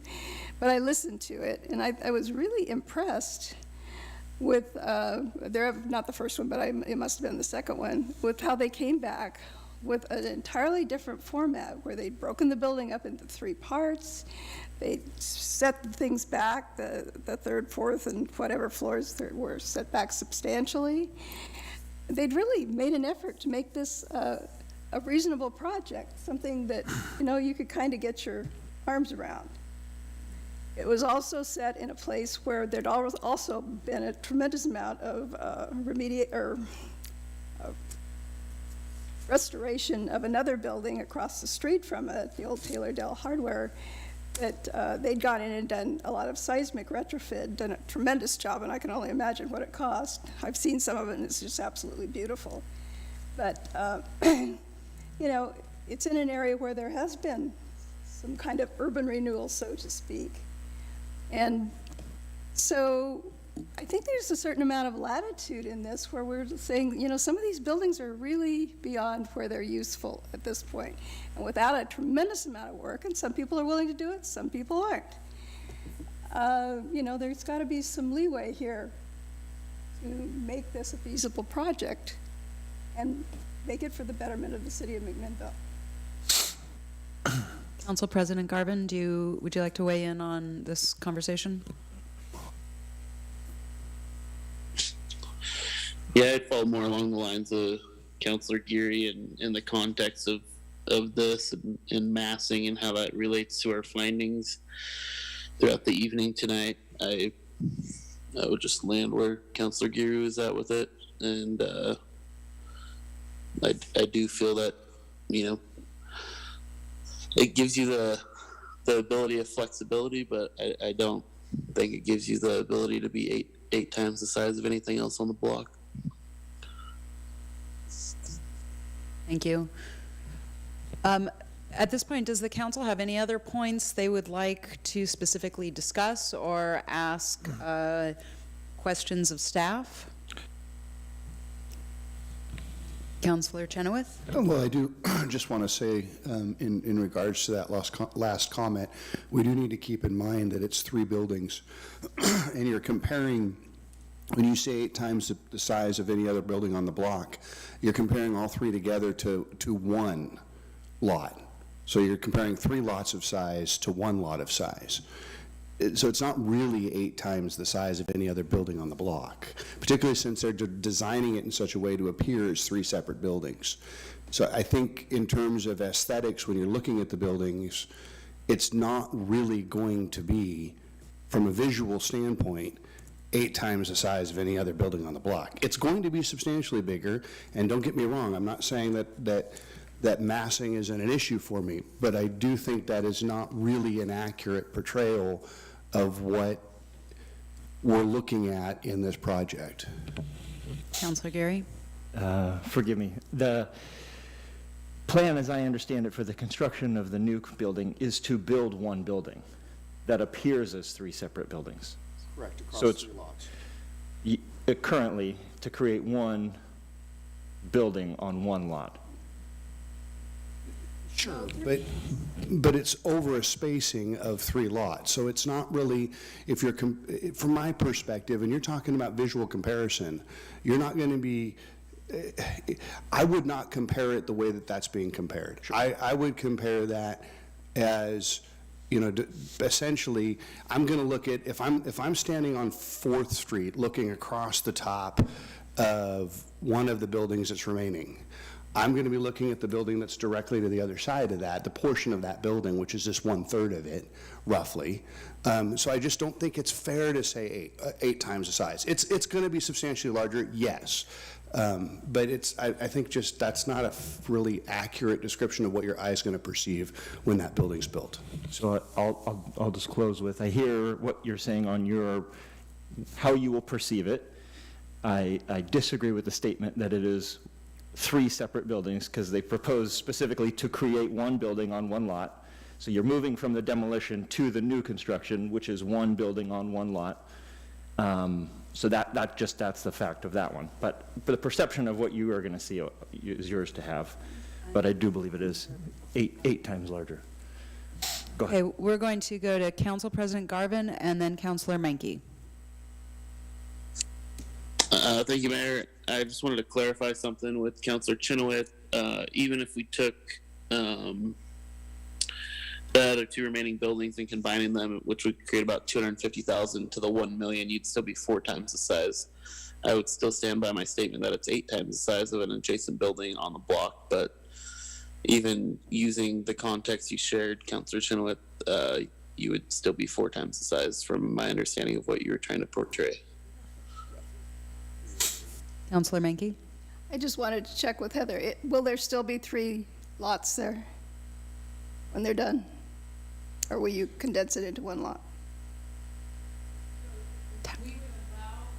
Oh, excuse me. We would allow construction of the building over the 3 lots. We would encourage the properties to be consolidated with. But they wouldn't have to be, though. No. And the reason for that is because it's a 0 property line setback requirement in that particular district. When buildings come in other districts, other zones, and there are different setback requirements, we do not allow the construction over 2 lots because we apply the setbacks to both lots. So just as a side comment over here, if you looked at Navigation Center, will it end up being 1 lot, or will it end up being 3 or 2? We are going to look at property line adjustment for that to create 1 lot. That's been a choice of the project to do that, yes. Okay, And- so it just depends. If I may ask a follow-up based on my prior history building in McMinnville on historic buildings that span, one building that spanned multiple lots, we had to enter into a deed restriction that unified the 2 lots so that 1 lot could not be sold separate of the others. It says if you sold 1 lot and retained ownership, but two separate owners of a lot with 1 building spread across it, it just creates a quagmire of ownership. And Bill, I don't know if you have any comment on what requirements or restrictions would or wouldn't be placed on the separate I think lots. that might be a private civic issue. We don't require that the city, Yamhill County has several buildings that span over several lots that they're in the process of, either expanding at different times and stuff like that. I don't recall that being a requirement of the city in my time here. Perhaps it has been, and maybe we do have a policy about that, but not that I'm aware of. The only thing I'd add is Heather would be more familiar with the city's code and those requirements. Certainly from a property ownership status, you don't want to get in that situation. So Right. In my experience on Elizabeth Chambers, it was a requirement imposed by the city that deed be recorded and on file at the county. Can I change the subject? Yes, please. I have a question for my colleagues. So the applicant's application basically said that to fully renovate the buildings would cost about $12 million, inclusive of the land costs, hard costs, et cetera. They're putting in a lot more than that to do this hotel, but what they gave us was sort of a baseline of what they think to renovate the 3 buildings would be. If we don't go forward with this, I mean, are my colleagues comfortable with the potential for the deterioration of these properties, or kind of how do you see that block? What do you think the future of that block holds over the next, say, 10, 20 years, if we turn this down? That was kind of my point earlier, is that I am very concerned that the end result of this is going to be ongoing deterioration and blight in that area. And I don't think, that's why this makes it a very hard decision for me. There's a lot of communities that would absolutely roll over backwards and flip to get this project, right? I mean, this is a big opportunity. And particularly with the willingness of the applicant to support what we want supported. You got a great partner, you got a great opportunity. There's a lot of communities that would love this project. And I'm very concerned that we have seen that building was up for sale in 2 of those 3 buildings were up for sale in 2017. And nothing was done with them then because they couldn't make it pencil out. At the same time, we're seeing other buildings that are being renovated because they could pencil out, which even adds more argument that these couldn't pencil out. So I'm concerned, Sal, I'm with you. I think 10 to 20 years, yeah, I mean, maybe eventually somebody grabs it, but that's a maybe. And I've got a definite in hand right now. So it's hard for me to walk away from. Sal, as I look at this, because this isn't an urban renewal district, this is a perfect example of blight within the district. I do not see these buildings improving unless you just use the outside skin of the building for whatever purpose and completely rebuild from inside. Well, listen to what Phil said. He's redone the roof. He's got leaks still coming in. You know, this isn't a matter of deferred maintenance. He was spending the money to do maintenance on that building, and the problems are still there. Yeah, because the buildings are connected and the gutters are going the wrong way or something to that effect. Counselor Payne? I saw you He can- in earlier, so I thought you were. Yes, thank you, Mayor. I think they can do what any smart investor would do, and they can keep their asset, or they can let it depreciate and dilapidate. So they can keep it, sell it, or let it go. Council President Garvin? Thank you. Yeah, I think as far as if they're going to sit vacant for 20 years, I see that being highly unlikely. They currently are somewhat leased in occupancy. They do have some function currently, and the amount of interest in development and purchase of property in our historic district of historic buildings is at an all-time high of the time I've lived in this town. You see the Taylordale Hardware building that's been renovated. That wasn't a cheap endeavor. You got the back theater property that, you know, is in far worse shape than these three buildings are combined or independently of one another, and it's going under a renovation effort. And then you have, you know, tax code, investment haven that CPA Minkey cited. So I think there's prime opportunity for these to be purchased and developed outside of the Swindleland project. And I don't think the historic nature of our streetscape should be sold out to the highest bidder. Do you want to add your voice as well to respond to Councilor Peralta's question? I would just comment on the subject that was brought up of the testimony of one of the building owners about his maintenance schedule, and say that testimony struck me as alarming, that the owner laid out a plan for demolition by neglect strategy, and it was I found that testimony alarming. Okay. Any other councilor have anything else they'd like to discuss, or would we like to move to a vote on? I know we have not discussed the fourth application, but I do feel that it might be pertinent to, when we're ready to take a vote on the first three. I'm sorry, I said application, but I know there are 4 appeals before us, but I feel one of them is, I'd like to take them one at a time. Councilor Chenoweth. I just have a curiosity question. Has Hugh Development been approached to bring it down a floor, height-wise? And is that something that they would consider as a condition of approval? I'm going to defer to legal.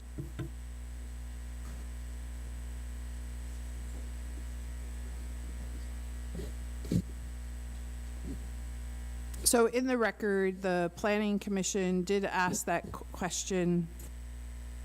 Actually, I think it was the Historic Landmarks Committee did ask that question of the development team.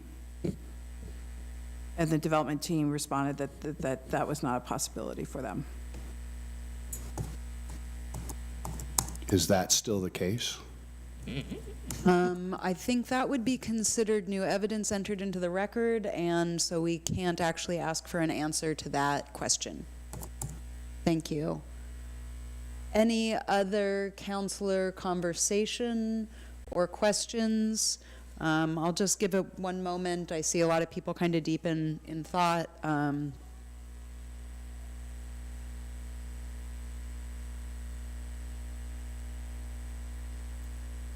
Okay, Mayor, can we take a 5-minute recess, please? absolutely. It's 8:24 PM. We'll reconvene at 8:29 PM. Thank you. Recording stopped.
Welcome back. It's 8:29 PM. Recording in progress. So unless any counselor objects, what I'm going to suggest we do at this point is generally, I said take them individually, and let me rephrase. I think we should address the demolitions generally before moving to the DDR. And so what I'd like to do is kind of a revamp on where we started at the beginning. We won't be voting on this tonight, but in order to provide findings for the decision of the council, whichever direction that goes, we need to have an idea of the direction the council will go.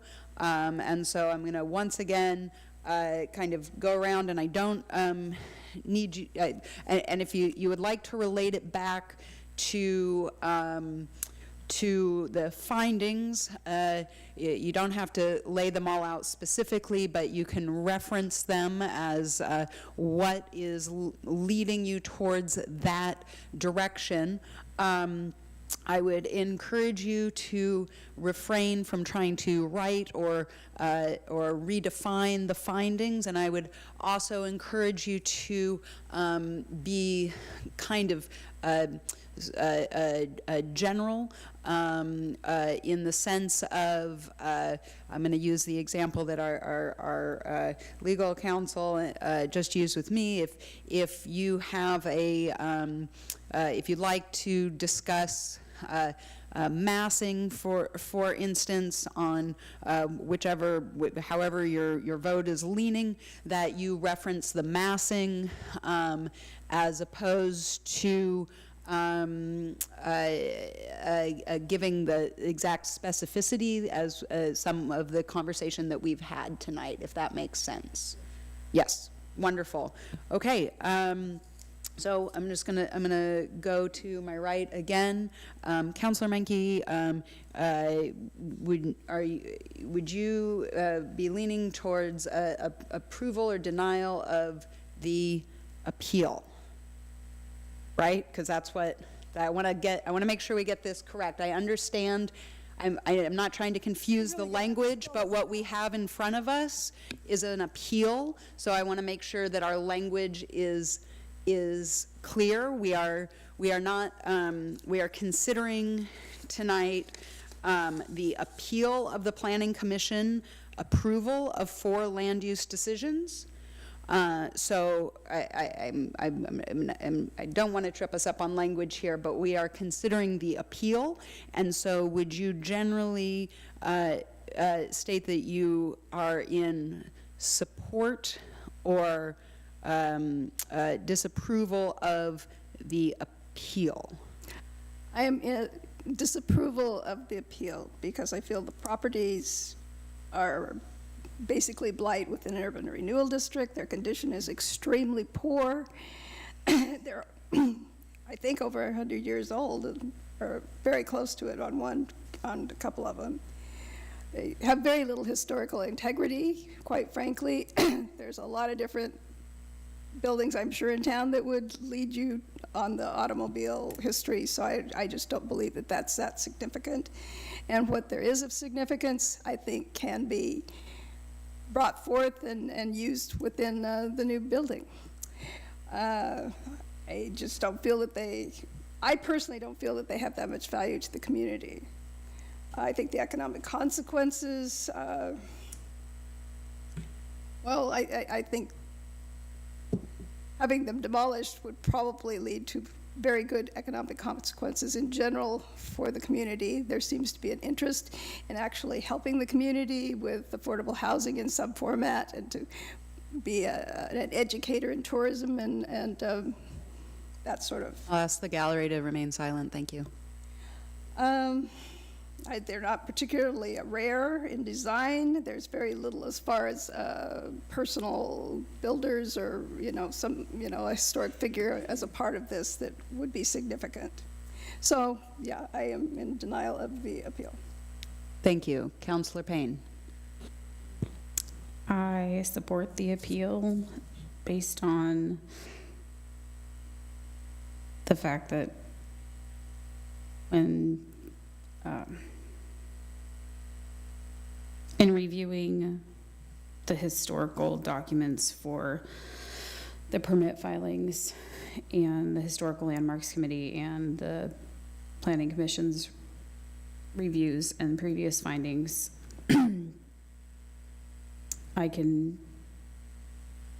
I'm having a hard time seeing, I guess, the shalls being completed for the McMinnville municipal codes and understanding how maybe in entirety the state rules have been met in supporting demolishing a historical resource. I want to add that Mr. Fenton, who built this building, also built Hotel Oregon. I mean, that's of some significance that. Yes, and that would be his hallmark, and it's not coming down. He actually said his hallmark was the JCPenney building. Which my Easter dresses say otherwise. But, sorry. I guess there's honor in the history of Hotel Oregon being the largest hotel. Thank you. Councilor Peralta? So, people in the room probably realize that I am on a razor's edge and could go either way with this decision. At this moment, I'm leaning towards rejecting the appeal. And the main reasons for that is that I do agree with Kelly that the although I believe there is a significant historic value to the buildings, I do think that weighing that against the condition of the buildings, the cost of restoration, the likely economic benefit to the community, and the burden that it would place on the owners, I'm leaning towards rejecting the application. But I have gone back and forth on that multiple times tonight, and I'm not sure how I will actually vote when it comes up.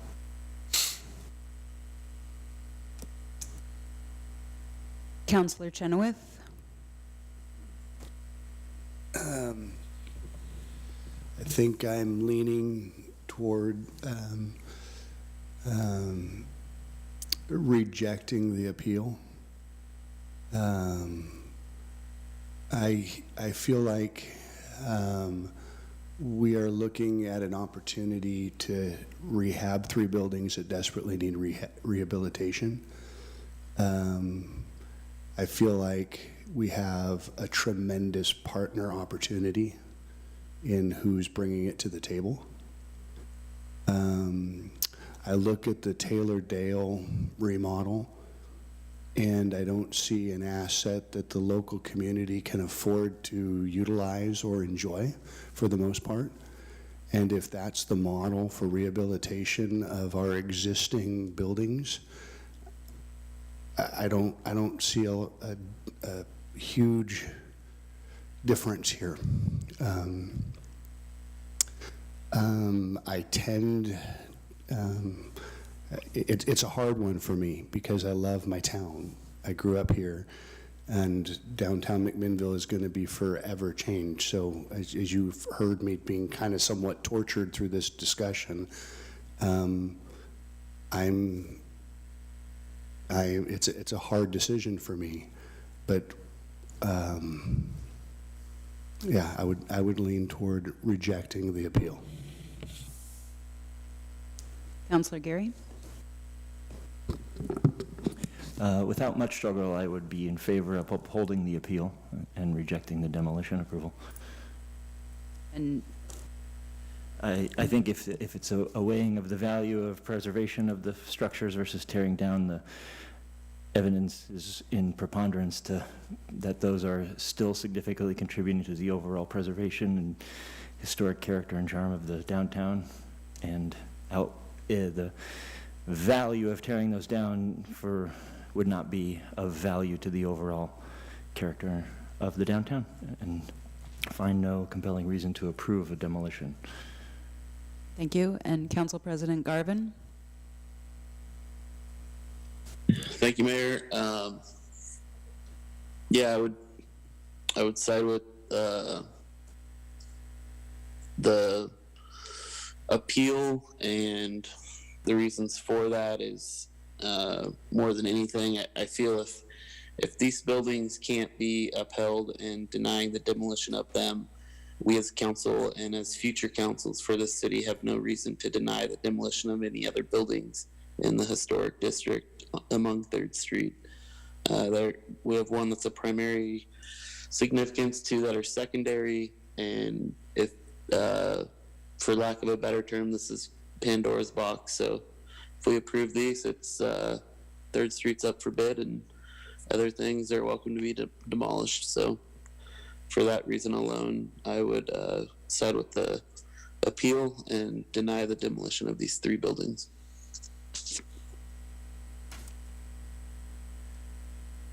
Thank you.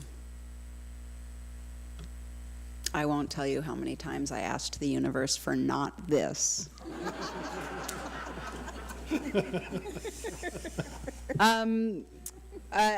I also have struggled with this application a lot, and for a lot of different reasons. The historic preservation has weighed on me heavily. When the language in our packet refers to a vacant shell, while I'm going into board meetings in a shared workspace, I am not seeing a vacant shell. When we're talking about a lack of historical significance, and I know these are tied to the automobile industry, but we also look at the other contributing history to the town. I have trouble tying into that the argument that there is a lack of historic significance. I also struggle greatly with the massing. I don't see how this aligns with the massing requirement in any way. It is significantly larger than the surrounding buildings, and the step back is, I understand an attempt to make that change visually, but overall, I do not see that the massing is comparable with our historic downtown. And it's a historic downtown that I'm, in many worlds, fighting very hard to keep and to find reinvestment in, and to save in all sorts of other ways right now. Actively working to bring in funds for urban renewal and street design. Or street improvements. And so I struggle greatly with that. The investment into the community, the possibility of the impact on our city budget. I'm not, that also weighs heavily into my decision making. There's a definite impact that can be made. There's a definite positive impact into our community budget, and an ongoing resource that can be established if the Gwendolyn Hotel were to come to the city of McMinnville. I think that if we saw this, and I've heard this comment from the council tonight, that if we saw this same project outside of our historic district, maybe, you know, 1 block in or 2 blocks over outside of the historic district, and we didn't have the historic aspect of it to compete with, that removes some of that other criteria for it. I also struggle greatly on the flip side of that economic impact. While we understand some of the monies that we'll be bringing in, we don't necessarily understand what some of the cost will be. And I have a great concern of having a long-term disruption to our downtown, which we refer to as the living room of our community, which is something that I think is, when I say the living room of our community, I don't want to confuse that with Councilor Peralta's comments earlier kind of regarding nativism. It's not that I wouldn't welcome investment or that I don't welcome investment into the city of McMinnville, but it is exceptionally important to me that we have downtown businesses that serve our community. Otherwise, we don't have this living room of our community anymore. I hear the ways in which it's been proposed that this would contribute. I heard the conversations about, you know, you could take your, you know, Mother's Day brunch, essentially at the restaurant and things of that nature. However, I also I don't see kind of supportive evidence of that as we have a lot of as we have had a lot of change. I don't know what to do with the long list of criteria around historic preservation and taking into consideration the conditions of the buildings, for instance. It is to a degree subjective. However, as is mentioned, they do have, they still are being qualified as historically significant, but we don't have, there's nothing compelling towards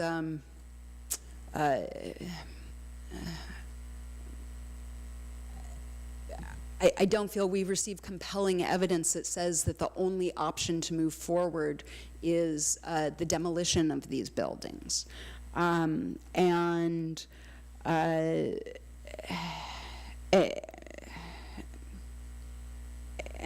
really based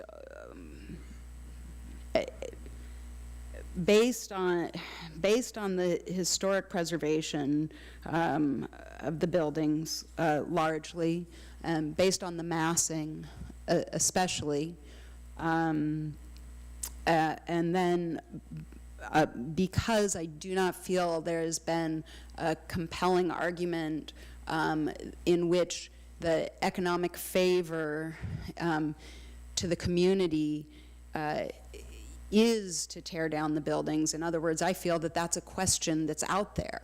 But if the question hasn't been answered, I don't feel it's appropriate to defer towards that the answer is to tear down the buildings.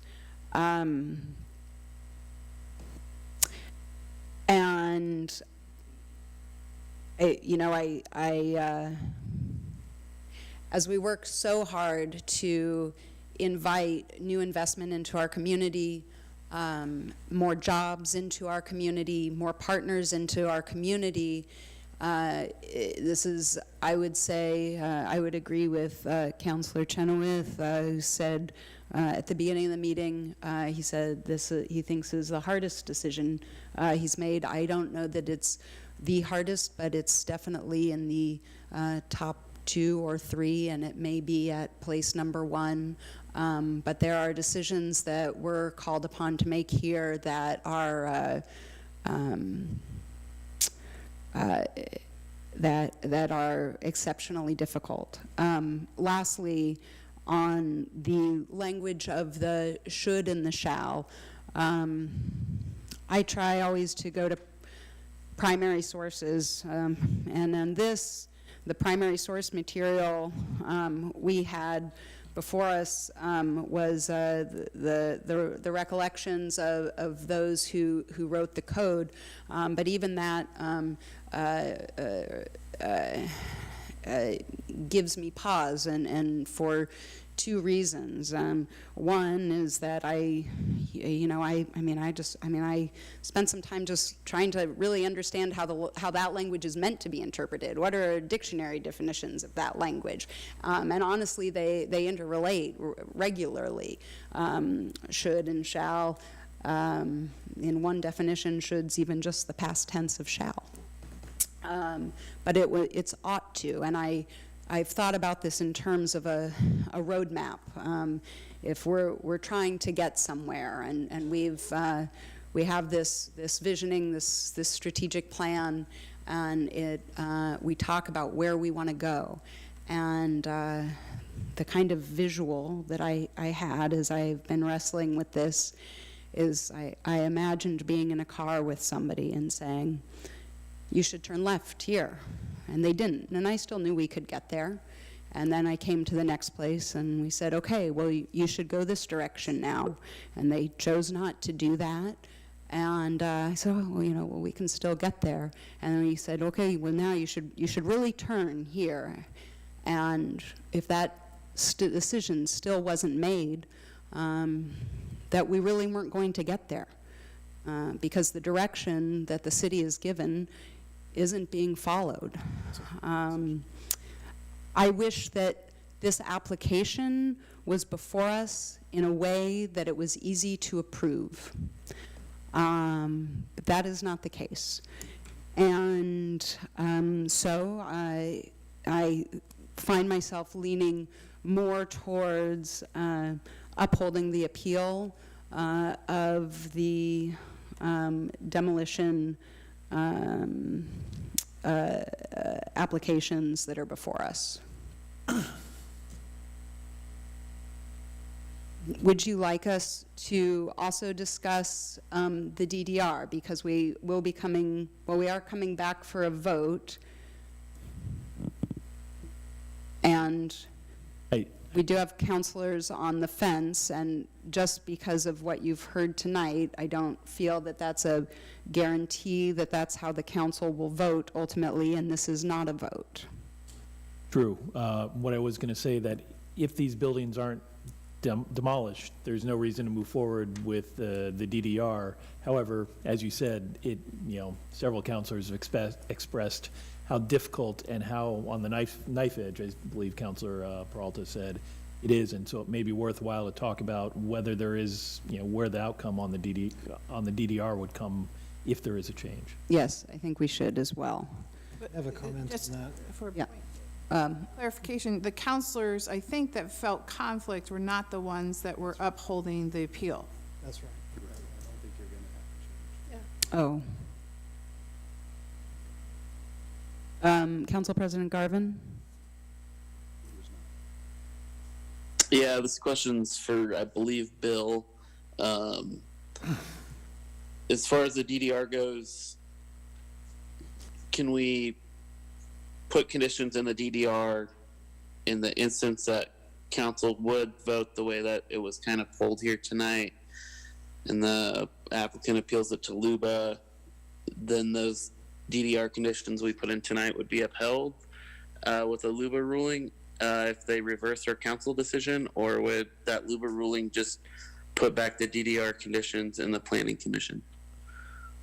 So I'm having difficulty getting the idea of a denial of the demolition and approval of DDR, which I think is what I heard.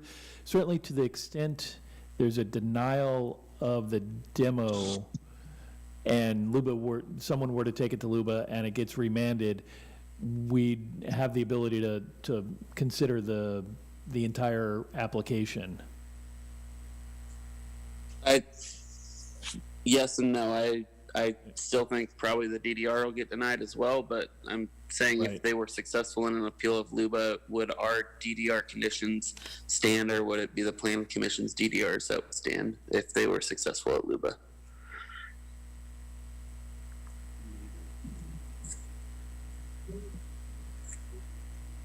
Sorry if that's confusing. Yeah. COAs are in there. So the conditions of approval are in the document, but if there's a denial of the DDR because the demo was denied, then that remand would come back and you would have the ability to look at those conditions again. It's not automatic reversion to the Planning Commission's conditions. Okay, so if they're successful at LUBA, it'd be remanded back down to us for another hearing. Yes. Well, let me back up. Most likely, yes. As a mentor of mine once said, if someone accused you of killing Kennedy, I'd give you about a 90% chance of getting off. It's hard to predict exactly what would happen, but I can't imagine a situation where it's difficult to imagine a situation where it wouldn't be remanded back to the council. Okay, thank you for the clarification.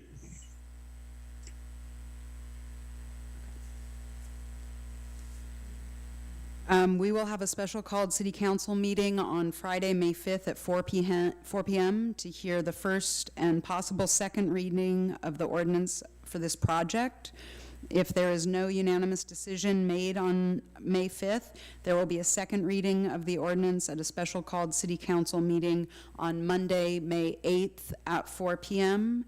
And I now adjourn this city council meeting at 8:56 p.m.